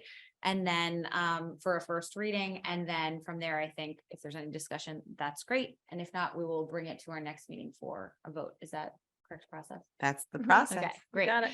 So for the first kind of batch of policy that we reviewed, it was the February 2022 updates, and they revolved around updates to sexual harassment and discrimination policies. At both CPS and the region, we have robust policies in place. However, MASC is suggesting that we adopt new policies that they have worked with the Attorney General's office to craft. So the suggestion we made at the meeting last week is to adopt, with the advice of Dr. Hunter and Dorothy Presser, is to adopt 3 new policies as recommended by MASC. So those are ACR, ACAB, and JICK. Those are new sexual harassment and discrimination policies. And then in an effort to reduce any redundancies, we would, since these new policies cover our existing policies and then some additional, and then some, we would remove our existing policies, which are ACA and JBA. We voted unanimously to bring this to tonight's meeting. And so we feel pretty good, I think, generally about these changes. Then we moved on to the August recommendations. In the August recommendations from MASC, they were centered around the Crown Act, which is creating a respectful and open world for natural hair act. This act prohibits discrimination against employees, students, and other individuals based on their natural protective hairstyle. None of the MASC policies that they're recommending changes to were actual content changes. It was specifically expanding the coverage based on the language that was passed in the Crown Act. So here again, the committee supported sending the following policies to tonight's meeting. for a first read. So JICA, which is student dress, GBA, which is equal employment opportunity, GCF, which is professional staff hiring, JB, which is equal educational opportunities, and JFBB, which is school choice. Again, no content changes. This was just expanding its coverage. And then the last recommended update that we talked about was JIC, which is our student discipline policy. And this is another policy that there was no content change to. It was specifically the addition of a reference at the end of the policy, ensuring that students are effectively supported when responding to a behavior that is based on a student's disability that could lead to discipline. So no content change, just an added reference in the policy. And here again, we voted unanimously to bring this one for a first read. So I don't want to speak for everyone, but I think based on the conversation that these were good recommendations from MASC. We feel pretty confident. We felt pretty confident in the conversation. If anyone feels differently, please feel free to chime in. That these are worth updating for our community. And that's it. Again, thank you for everyone. Awesome. Thank you. Yeah, it was a great meeting. First time chairing a meeting. Well done. Oh, next meeting, November 10th. All right. On your calendars. Thank you so much. So these will come, this whole group will come back at our October 26th meeting for approval in our second read. Any comments before I go? Or So the only request I have is that we just got the two versions. We did get our personalized, one with the updated reference is probably not a big deal, but the ones that are wholesale replaced, we need to put in the district's names, and some of them, I think one or two have actually put the names of the officers or whatever for complaints. So if we could just see that a little before the meeting, so. Sure. Yeah. And if I can pick up on that, did we at our meeting reference the idea that we were going to list titles, not names? Yeah. titles, not Titles, not names, so that we don't have to update them every time there's turnover. Okay. We just didn't have the time to do any of that. You met Wednesday, the past. No, I'm just agenda saying was for the posted final read. Friday. Yeah, the final. Yeah. For next time. I just don't want it to have, like, oh, you didn't. Yeah. Got it. Thank you. Notwithstanding Carrie's awesome job as chair, I don't think anybody should anticipate this volume in the future. Yeah. Robust, big lift. Maybe, okay, yeah. I don't know if she's gonna do it, then she's gonna do it. Bite it all off. Trying to get a time. No, I'm just kidding. So thank you guys, and thanks Cynthia for that. Awesome. Thank you guys for participating.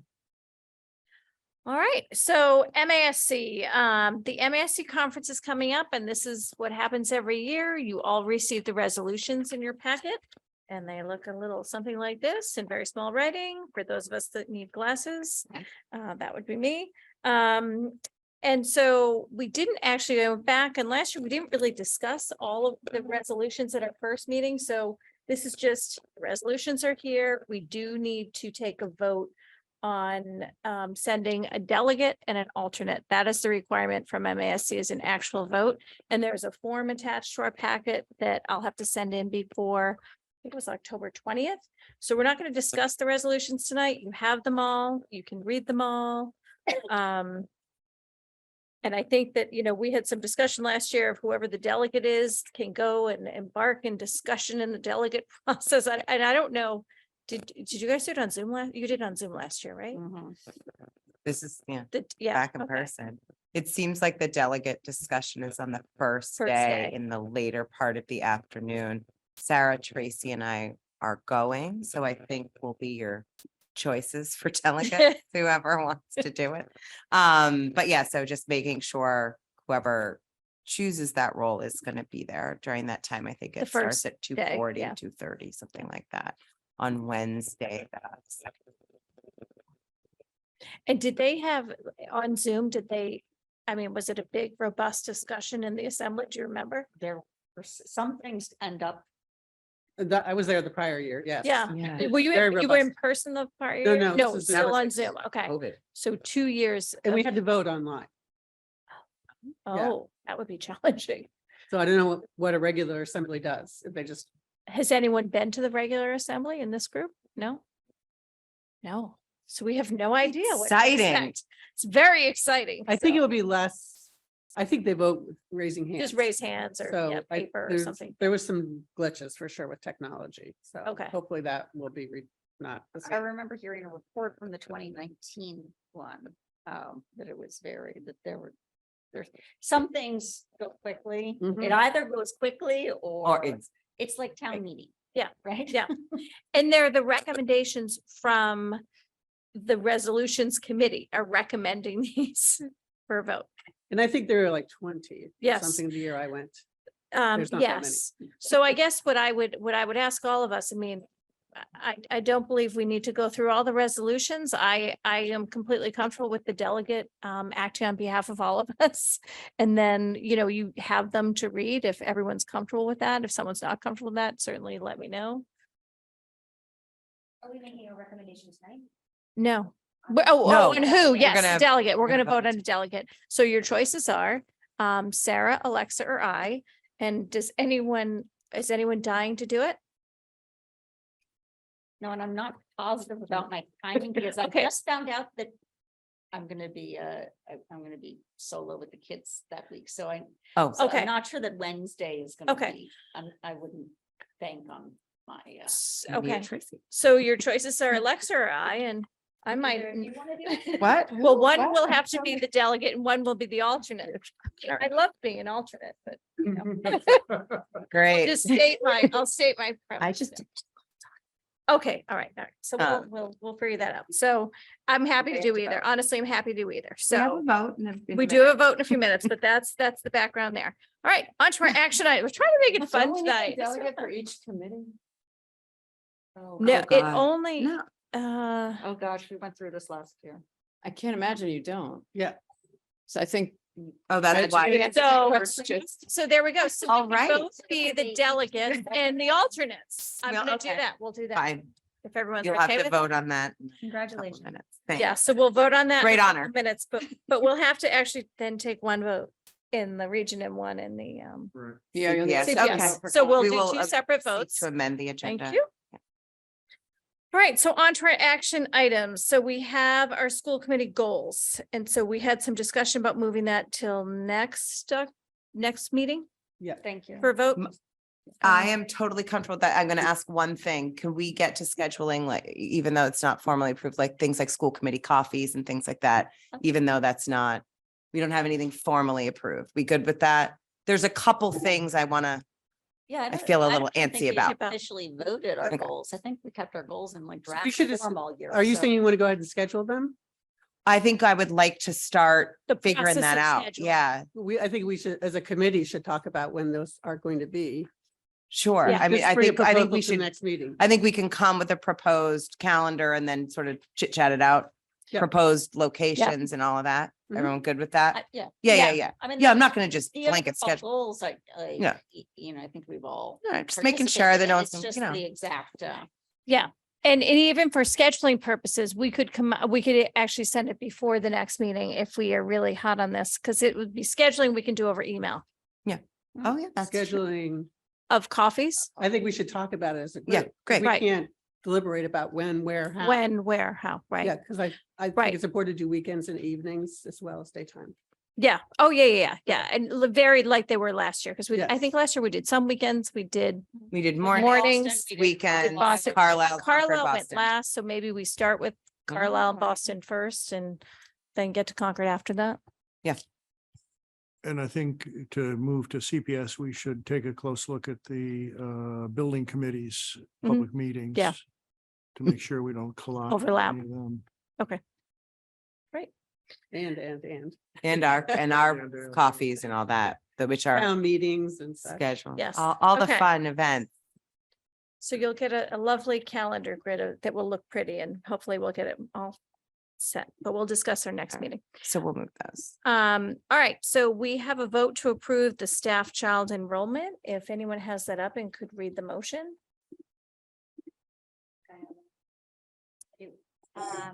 I move that the Concord Carlisle School Committee votes to accept nope, wrong one. Sorry. Lori, we don't need any discussion about this for I think it's pretty self-explanatory. explanatory. Yeah, okay. Sorry, I vote Go that the ahead. Concord, I move that the Concord and Concord Carlisle school committees vote to approve the following staff request to enroll his child at Concord Public Schools for the 2022-2023 school year. And that the tuition be waived. Do we read the name? You don't have to. Okay. It's referenced there. Yep. Second. Okay, and discussion? All in favor? Aye. Aye. Okay. Welcome to the district. And then we have another vote to accept the donation from the Friends of Football. Yeah, so Aaron Jonkus brought this to us from the CCH Friends of Football. They're donating $5,000 because we had 110 students come out for football this year. Awesome. Domingos probably knows better than I do, but and that required some new uniforms. We really took all the ninth graders. We got creative with scheduling and making sure they had the opportunity to play, and there's just a need to refresh some of the equipment with so many kids. So it's really great. That's great. Yeah, it's really great.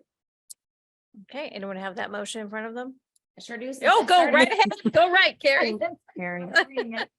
I move that the Concord Carlisle School Committee votes to accept a donation from the CCHS Friends of Football in the amount of $5,000 to be used for new football equipment. Second.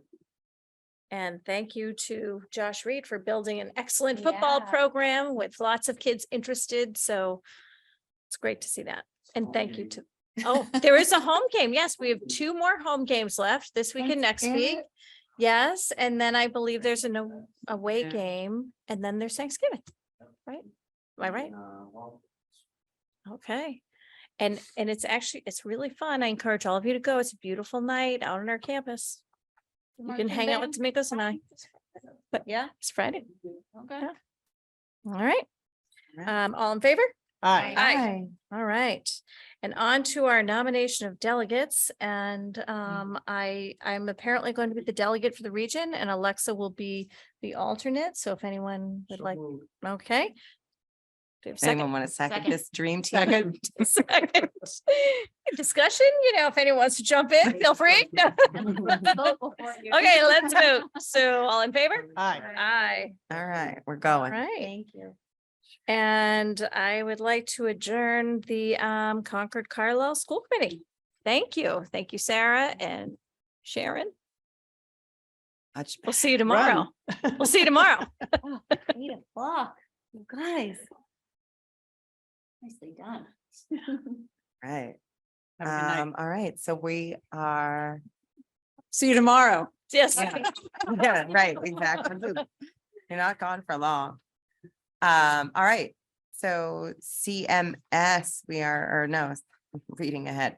CPS, we're staying in session and we will start with our building committee update. Do you want to take that, Lori? Sure, and then anyone who wants to add in. So the work that's gone on since we last met is actually mostly twofold. One is the VE process with the building committee itself. We have VE'd through the exhaustive list totaling $1.8 million down from where we were.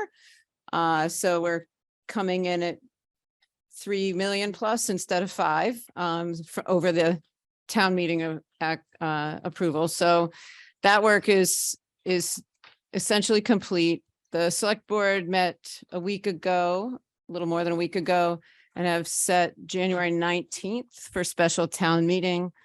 On Monday night, they will do the calendar work to backtrack from the 19th of January for public hearings and warrant openings and all the required steps. I know communication subcommittee met last week. I was able to attend for a little bit of it. And there's a communication plan in draft form with dates, tentative dates slated for coffees and a forum meant to be in parallel and complement to the town meeting process with the finance committee, public hearing, et cetera. So I think all those are intended to come together. I was on today with SMMA and Hill and the chairs. We are expecting to have the estimate, the 60% estimate back Next week, they have a full day reconciliation meeting on Tuesday with the estimators. So that's up until then, the estimate really isn't available to us. They'll see it probably a day or two ahead of that. So Wednesday, we're expecting to see it, then a building committee meeting on Thursday. So obviously those are highly anticipated numbers. We've been doing a bit of a look through some of the other communities and where their numbers have landed. Between 5 and 10% seems pretty standard over original budget. We're within the lower end of that. Curious to see if we stay in the lower end or if we start jumping up. So it's a busy time. In good news, there's also other work going on to get more and more toward the close of DD, because that process was approved through the town to continue that work. Those meetings are a little more fun because we're talking specifics of the school and even talking timeline of breaking ground and the field chaos that will ensue and all of that. So some concrete next steps have also been on my plate with Mr. Cameron. So we're kind of looking to that actual tangible work as well. So we're making progress. We're definitely making progress. A lot of hard work, a lot of people all coming together to address the issues that have come up. And we're just really grateful and look forward to continued discussion. Anything to add? Yeah. I just want to note that I saw the email that came out today to the community from, I think Tom Lucy wrote it, or just a. Oh, Tom wrote his building committee. Yeah, but it was summary. like incredibly detailed, Yeah. and I thought it was really like, there were so many details that have happened. So much has happened over the last few months, and I thought it was a really warranted like dive into it. So. Great. Yeah, Tom Yeah, gathered all the nice job. numbers and does a good job of trying to summarize Yeah, I thought a it lot was- of meetings into Yeah, it was a something nice concise but valuable. And it's like Thank when you see it, it does make you realize like we do need to grow our subscribers. We do put out good information, Yeah, know, that was a really to good your email. point. Yeah. We just got to get as many eyeballs on it as possible. And it's clear, I mean, so much work, so many hours of meetings, so. And I even think myself, like I'm a subscriber in my school committee email, but not my personal email. Like, Yeah. so, it is important for people to really subscribe to that list. And it has been in your bulletin too, which has been Yes, and I'll another like continue to pointing try to people to it, which is great. put those in. Yeah. Right. I think that kind of content will help. Yeah. Yeah. All right, Bob, you're back.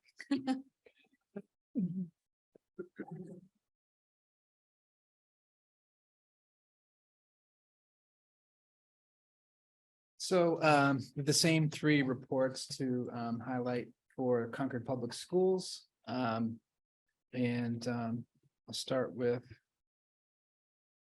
Bear with me 1 second. Start with the FY22 close for CPS. Just to highlight a couple of the significant items that I think are worth highlighting. The budget was helped by a significant large prepayment of 550,000 of special ed tuitions, which we're permitted to do by Mass General Law. At the end of FY21, that enabled that savings to be applied towards some other costs that were incurred during the year, both kind of in the special ed area. Some of those were for tutors and for assistants. And the other piece was for medical therapeutic contract services. There were some other transfers. Those were more accounting oriented to align with DESI's reporting standards. They sometimes will tell us to classify certain positions in a certain way for the end of year report that caused some of these to move between categories. So that's kind of noise on the report. The more substantive issues are highlighted in the report there. Looking at the revolving fund balances, the food service revolving fund, again, like the region, has a healthy balance again, also helped by the free lunches that were offered by the federal government last year, by the state government this year. There is a very small athletics revolving fund which funds the activities of the middle school. And there's a balance there of just under 58,000. The preschool revolving fund, we typically zero out every year. That program costs are significantly more than the revenues and expenses that are listed there. This is just the portion that flows through a revolving fund. And so I think the balances for food service are relatively healthy. The circuit breaker funds, unlike the regional district circuit breaker funds, we were not able to carry over the maximum allowable balance. The carryover balance was 463,000, which was about 230,000. There's a typo on the report. It should say 230,000, not 23,000. 230,000 below the maximum allowable carryover is 690,000. So we've had to use some current year circuit breaker to help offset some special education costs. That's something that can over time can shift, so you can build up a larger balance. This doesn't just happen in 1 year. The goal would be, if we could, to carry over the maximum circuit breaker balance. So I'd say, overall, we're in decent shape for CPS. A little bit more sturdy at the region. Another thing that we'll go over this in the guidelines presentation, so I'll skip that. So that's I'll pause there for FY22. I'll move on to FY23. And again, I think for FY23, I'll keep it very high level. We're still receiving grant approvals. And as we receive those grant approvals, we apply them to things that are sitting in the general fund and relieve the general fund.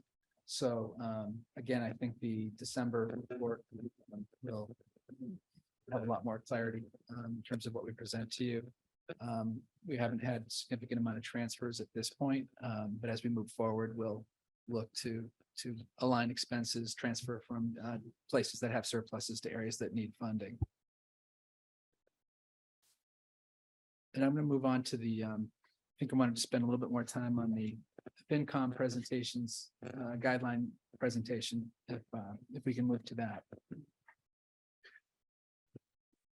Quick question. I was going to ask this at the region as well. How do things like that are very, I don't know, unpredictable right now, diesel and utilities, how are we factoring that in? Like, I don't even know how diesel works. Do we have like a contract, or do we buy, We buy through, I forget the name of the supplier, Doesn't but matter. it's the same person I used in my last district. They're Yeah. kind of the go-to company for deliveries. We have it's a market price. Mhm. We don't necessarily go out to bid. I think Right, at right. this point, if we did, we'd be locked into a higher price. Yeah. So that's where we are right now. And Has it been fluctuating? I mean, is it high compared to last year? That's what I'm just wondering. I mean, it was high last year. Right. It's is it coming It's down? been a little bit normalized. I mean, it's nowhere near what it was 2 years ago, Right. 3 years ago, but Right. so I'd say it's still elevated, but not as bad as last year. And then what do you anticipate for heating this winter? That's natural gas, right? Yeah, I believe we have, I will check. I mean, believe- if it's not significant, then that's great, and I'm I- not worried about it. I believe we have contracts for that. Uh-huh. I would have to check. Okay. In my last district, we would contract for 3 years through a broker. Yeah. The supply comes from the people who own the pipes. And Where the, National Grid owning yeah, it. and then we can purchase from a supplier. Right. Through a contract. We typically use a broker for that. I don't know if we'd want to do long-term rates right now. No, Probably not. Yeah. is it a worry? That's all. Yeah. It's a little bit of a roll of the dice when you're in a high price environment. Like 2 years ago, it would have been, oh, if we knew it was going to be where it is now, let's lock in a. Yeah, go to yeah. school committee and Get a Yeah. 5-year contract. And we get all of our electricity from Concord Municipal Light Plant, right? Which, Electricity from municipal light, heat is not. no, right, but their rates are pretty reasonable compared to some of the things that are coming down the pipe from National Grid or other vendors, I think, from what I've heard. Yeah, I know I received personal notification of a large increase. Yep. Okay, thank you. Yeah, so there's challenges, inflationary challenges we will manage and have to Great. respond to. Great. So in terms of a forecast, this is again 5-year view.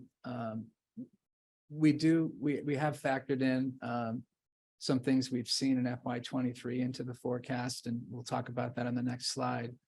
But overall, we see here 4.2% increase in our expenditures in 24, and then 3.1, 2.13, and 3 as we move forward.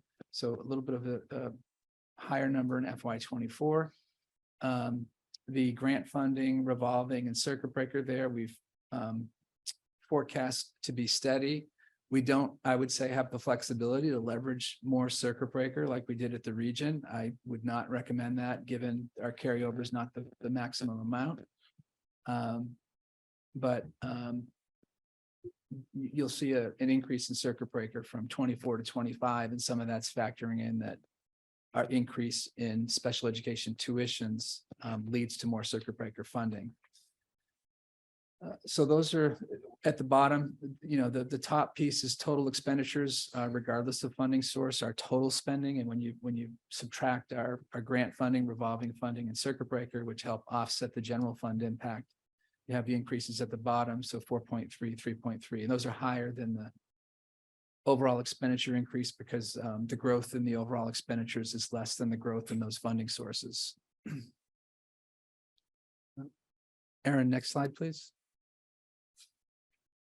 And so to highlight the kind of the key drivers in FY24, it's contract services, which is primarily transportation and tuition. So the tuitions of 8%, it's two things. It's a 14% inflationary increase in private school tuitions. It's netted with some students transferring from the Concord Public Schools District 8th graders moving up to 9th grade. Most of the tuition monies there are private schools, so most of them are getting the 14% increase. We're getting a 4% increase on students going to the collaborative. But again, most of those dollars are private school, which is why the increase is 8%. The teacher's salaries of 4%. If you look at we developed a model, I got basically a data dump of staff from Denise, our HR director, and looked at current steps and lanes, and if every teacher were to advance a step in the following year and to get the cost of living increase, what that increase was. And then I factored in 4 retirements. So that's 4%. If we get less retirements, it'll be more than 4%. If we get more retirements, it'll be a little bit less than 4%. So that's a variable just based on the number of people that retire that we also have to kind of manage around. I'm guessing 4% is about a historical average, more or less. It was a safe Yeah. guess.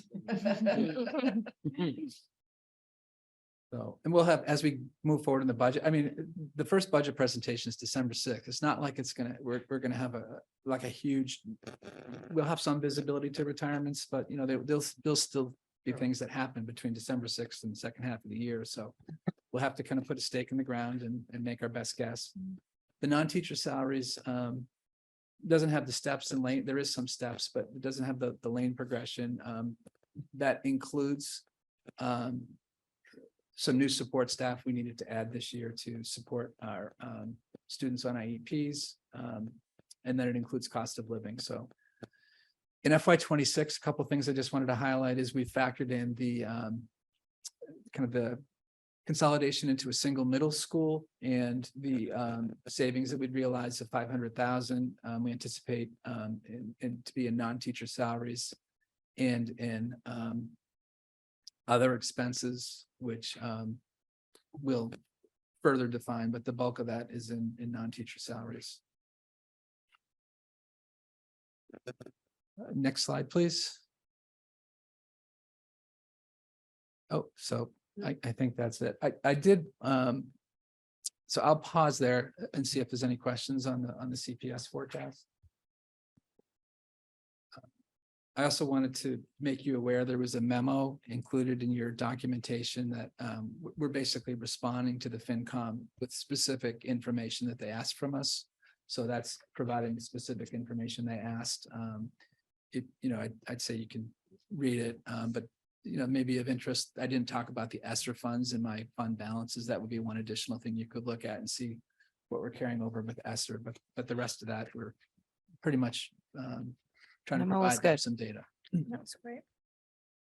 I just want to comment and remind you, we took some risks last year when we got to guideline at CPS. And enough of them came true that this budget's tighter than some days is comfortable. We're having to really pay attention, not that we don't usually, but really look for reallocations already, which feels really early in the year to be doing that when student needs arise or other things happen that we gave our contingency up to close guideline. Remember the 150,000 in contingency, we took it to get to guideline. Like we're definitely feeling some of that. So while we're putting to paper a 3% increase, that could be hard to come to. So we have a lot of work to do before we can tell you what we're going to bring, but I just need to say that out loud, that it's been noticeable, the tighter field and the risks we took for sure between tuitions, class size, eliminating the contingency. We've definitely seen a tighter budget.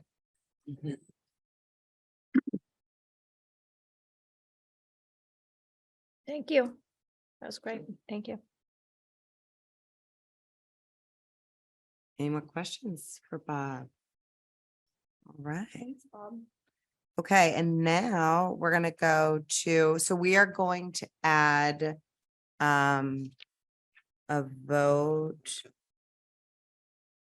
What were we gonna add? The Oh, our MASC delegates. MASC delegates. Yeah. We can get, Yeah. why don't we get that out of the way? Would somebody entertain, I guess, a motion to approve me? as I the move that delegate? Alexa Anderson is the delegate.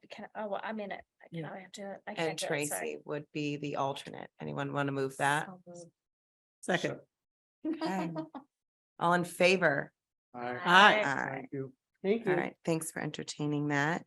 And then the next piece are two trips that are coming back this year for the first time in years. These are real kind of rite of passage trips, I would say, that have been very sorely missed these past few years. So I'll turn it over to Lori. Yeah, and to I'm tell us about quickly those. gonna turn it over to the folks who were willing to Zoom with us at this hour.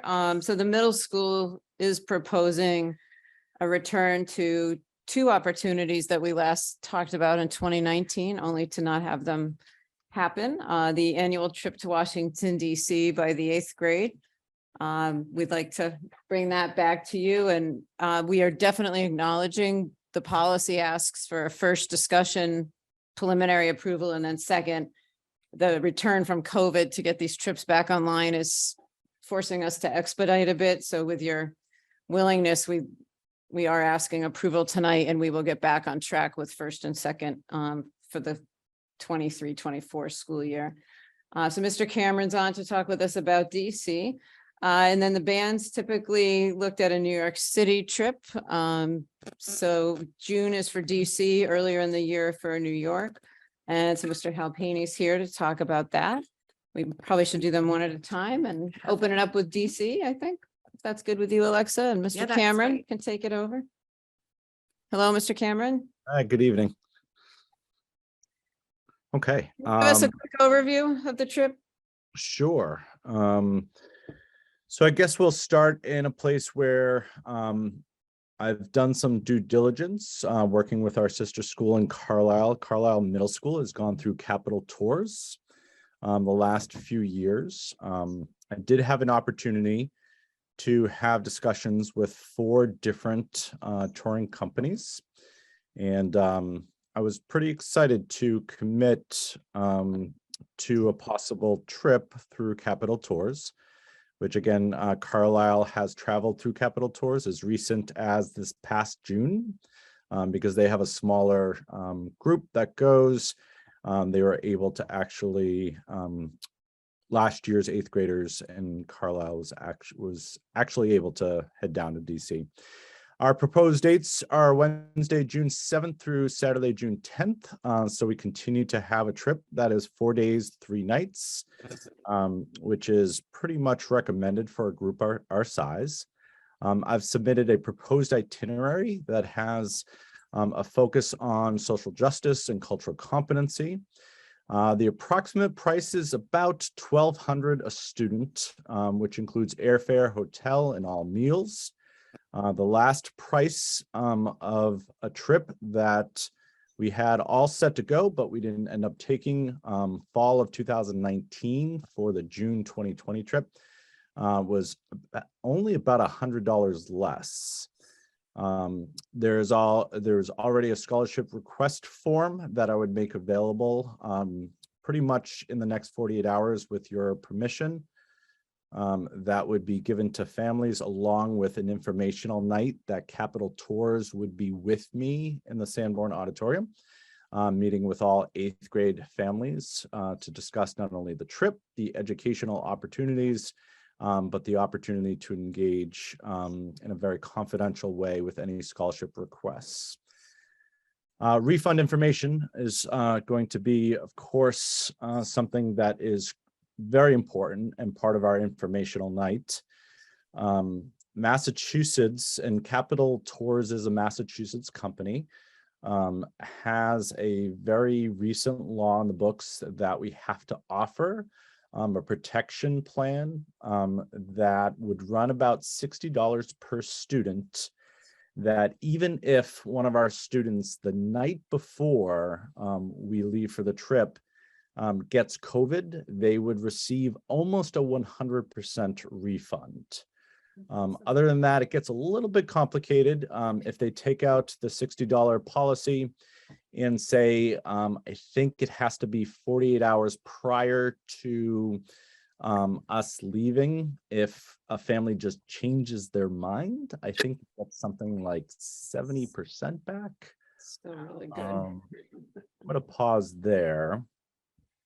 That's pretty much the kind of overview that I was planning on giving the committee at this time. Thanks, Justin. I think the itinerary is really robust and excellent. I don't know what the trips looked like in the past, but this one looked pretty exceptional to me. Anyone else have questions or comments? I was just following the Carlisle trip and they don't even make them wear shirts. They didn't what? All the same shirts. Oh. I mean, they have to wear shirts. Have to wear a shirt. No shirt.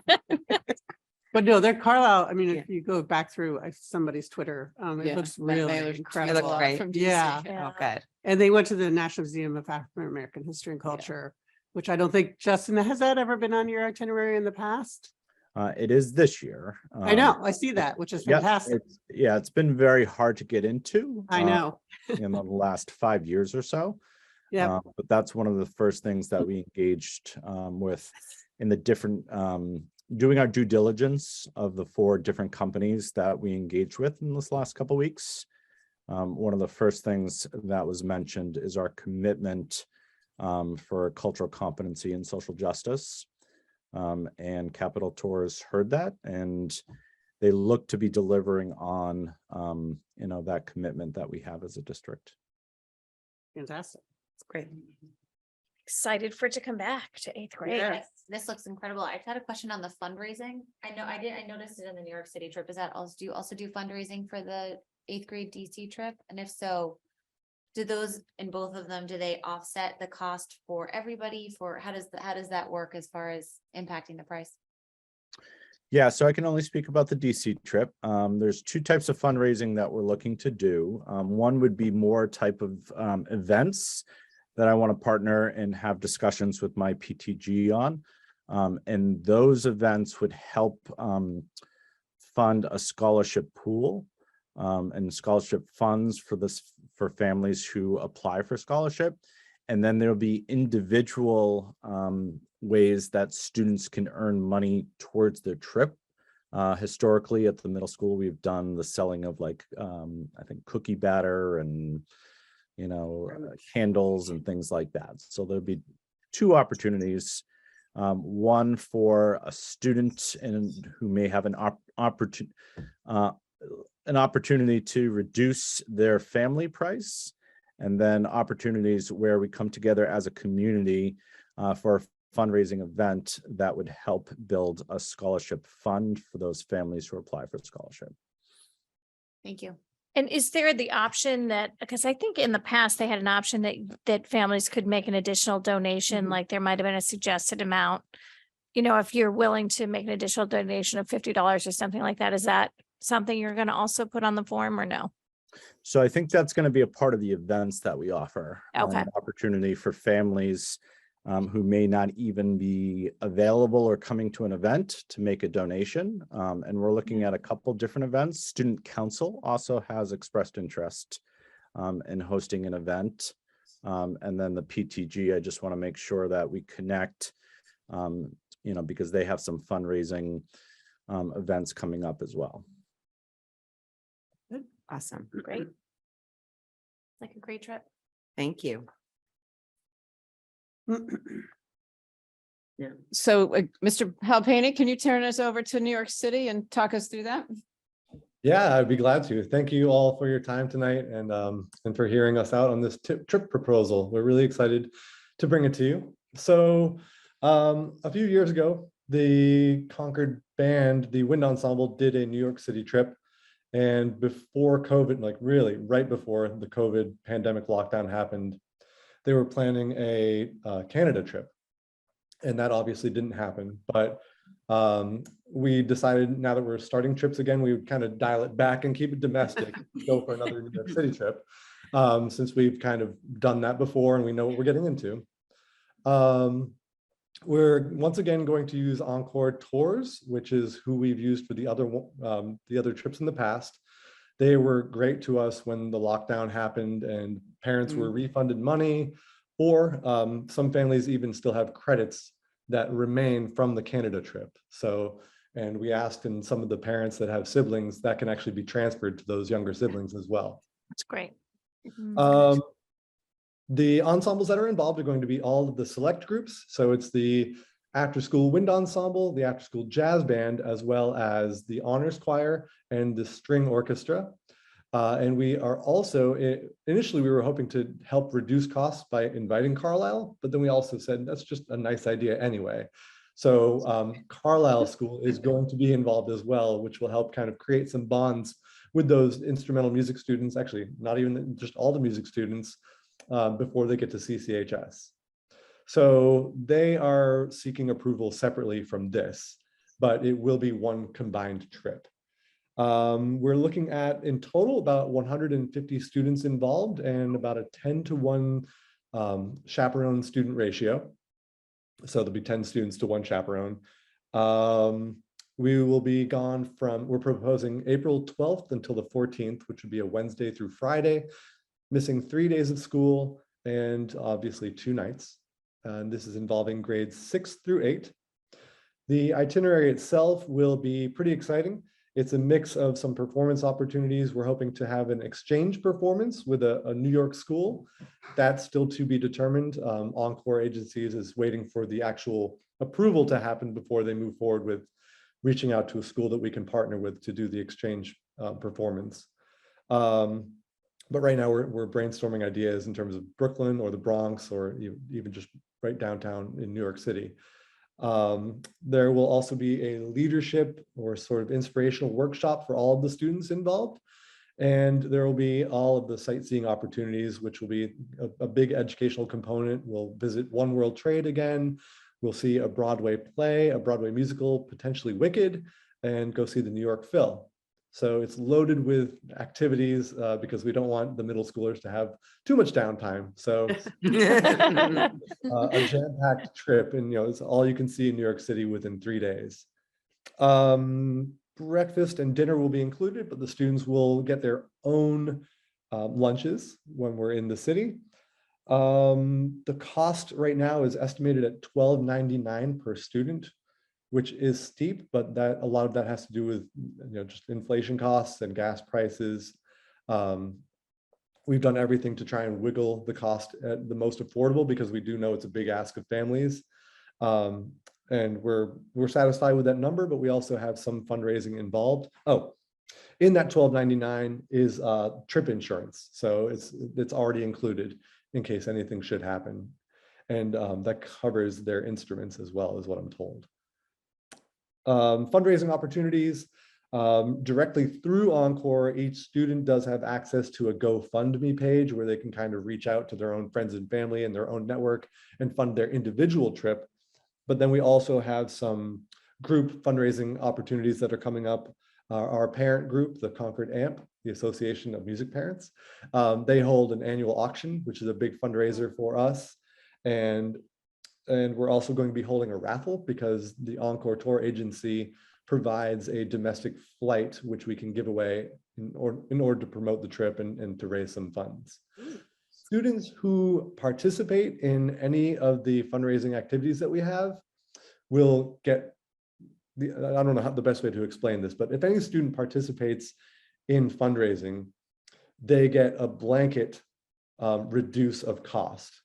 So let's pretend that every student participates, then every student that participated will get a reduced cost based on the funds that come in for the groups.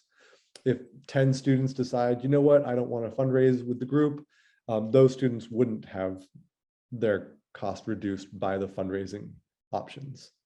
I do need to double check this, but I believe that our Concord AMP also has a block fund already allocated to help reduce the cost for every student in general as well. I just don't have that number handy right now. I think that's about all I have to talk about the trip. Are there any questions? No. Very, very impressive. Yeah, sounds like a great trip. We're excited. Thank you. Yeah. And there may be a Concord resident that might be interested if you're going to Wicked. I'm thinking Gregory McGuire might be interested if you are actually going to Wicked. Yeah. He's your neighbor. Oh, He's a yeah. neighbor. Yeah, That would be really cool. I know. I might hit you up on that. Yeah. Oh, yeah. Shoot me an email, Paul. Yeah. You and I chatted several times lately. Okay. Yeah. Thank you guys so much. This is really Thank you. thorough and helpful and exciting, most of all. Very excited.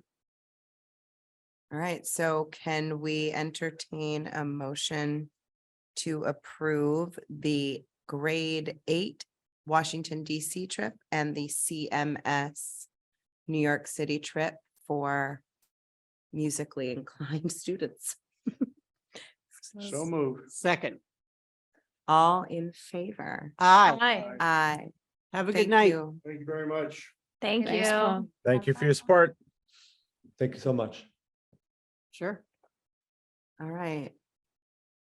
Thank you guys for a great meeting Oh. before we move into our We have executive to do session. the DCs. trip. Oh, separate? No, You she did did them both. both? Yeah, Okay. she did them both. Yeah, I was did so them both. fast. I I I did know, them we did it both. together. was jotting my note down about Wicked. I know. Sorry. And with that, I think I would entertain a motion for members to stay in our executive session if someone has the language in front of them, because I can't read it. I do. Yes. Thank you. Thank Thank you. you guys Good so night. much. Thank you both. Oh, yes. Yeah. See you soon. Yes, I will see you on Friday. All right, oh, You're shit, coming. I You're coming. Think we're still It's live. really What's fun. the 14th? I'm coming. See? Bye, Aisha. Bye, Aisha. See Sorry, you. Get out there, Bob. Oh. All right, you want to read it while we? Move that the We have to Concord move. School Committee enter into executive session under purpose 3 of the open meeting law to discuss strategy with respect to collective bargaining or litigation. If an open meeting may have a detrimental effect on the bargaining or litigation position of the public body and not return to open. session. A second. All in favor? Aye. Do we It's a roll roll call? call. It's a roll call. Yeah. I will entertain a roll call. Anderson, I. Rainy eye. Rain, can I? Murado, I. Good enough. Thank you, everybody, and to the public, have a great night. Are we moving or? I think we should move. We have yes. to- Yeah, just so Yeah. they can dismantle Yes. and.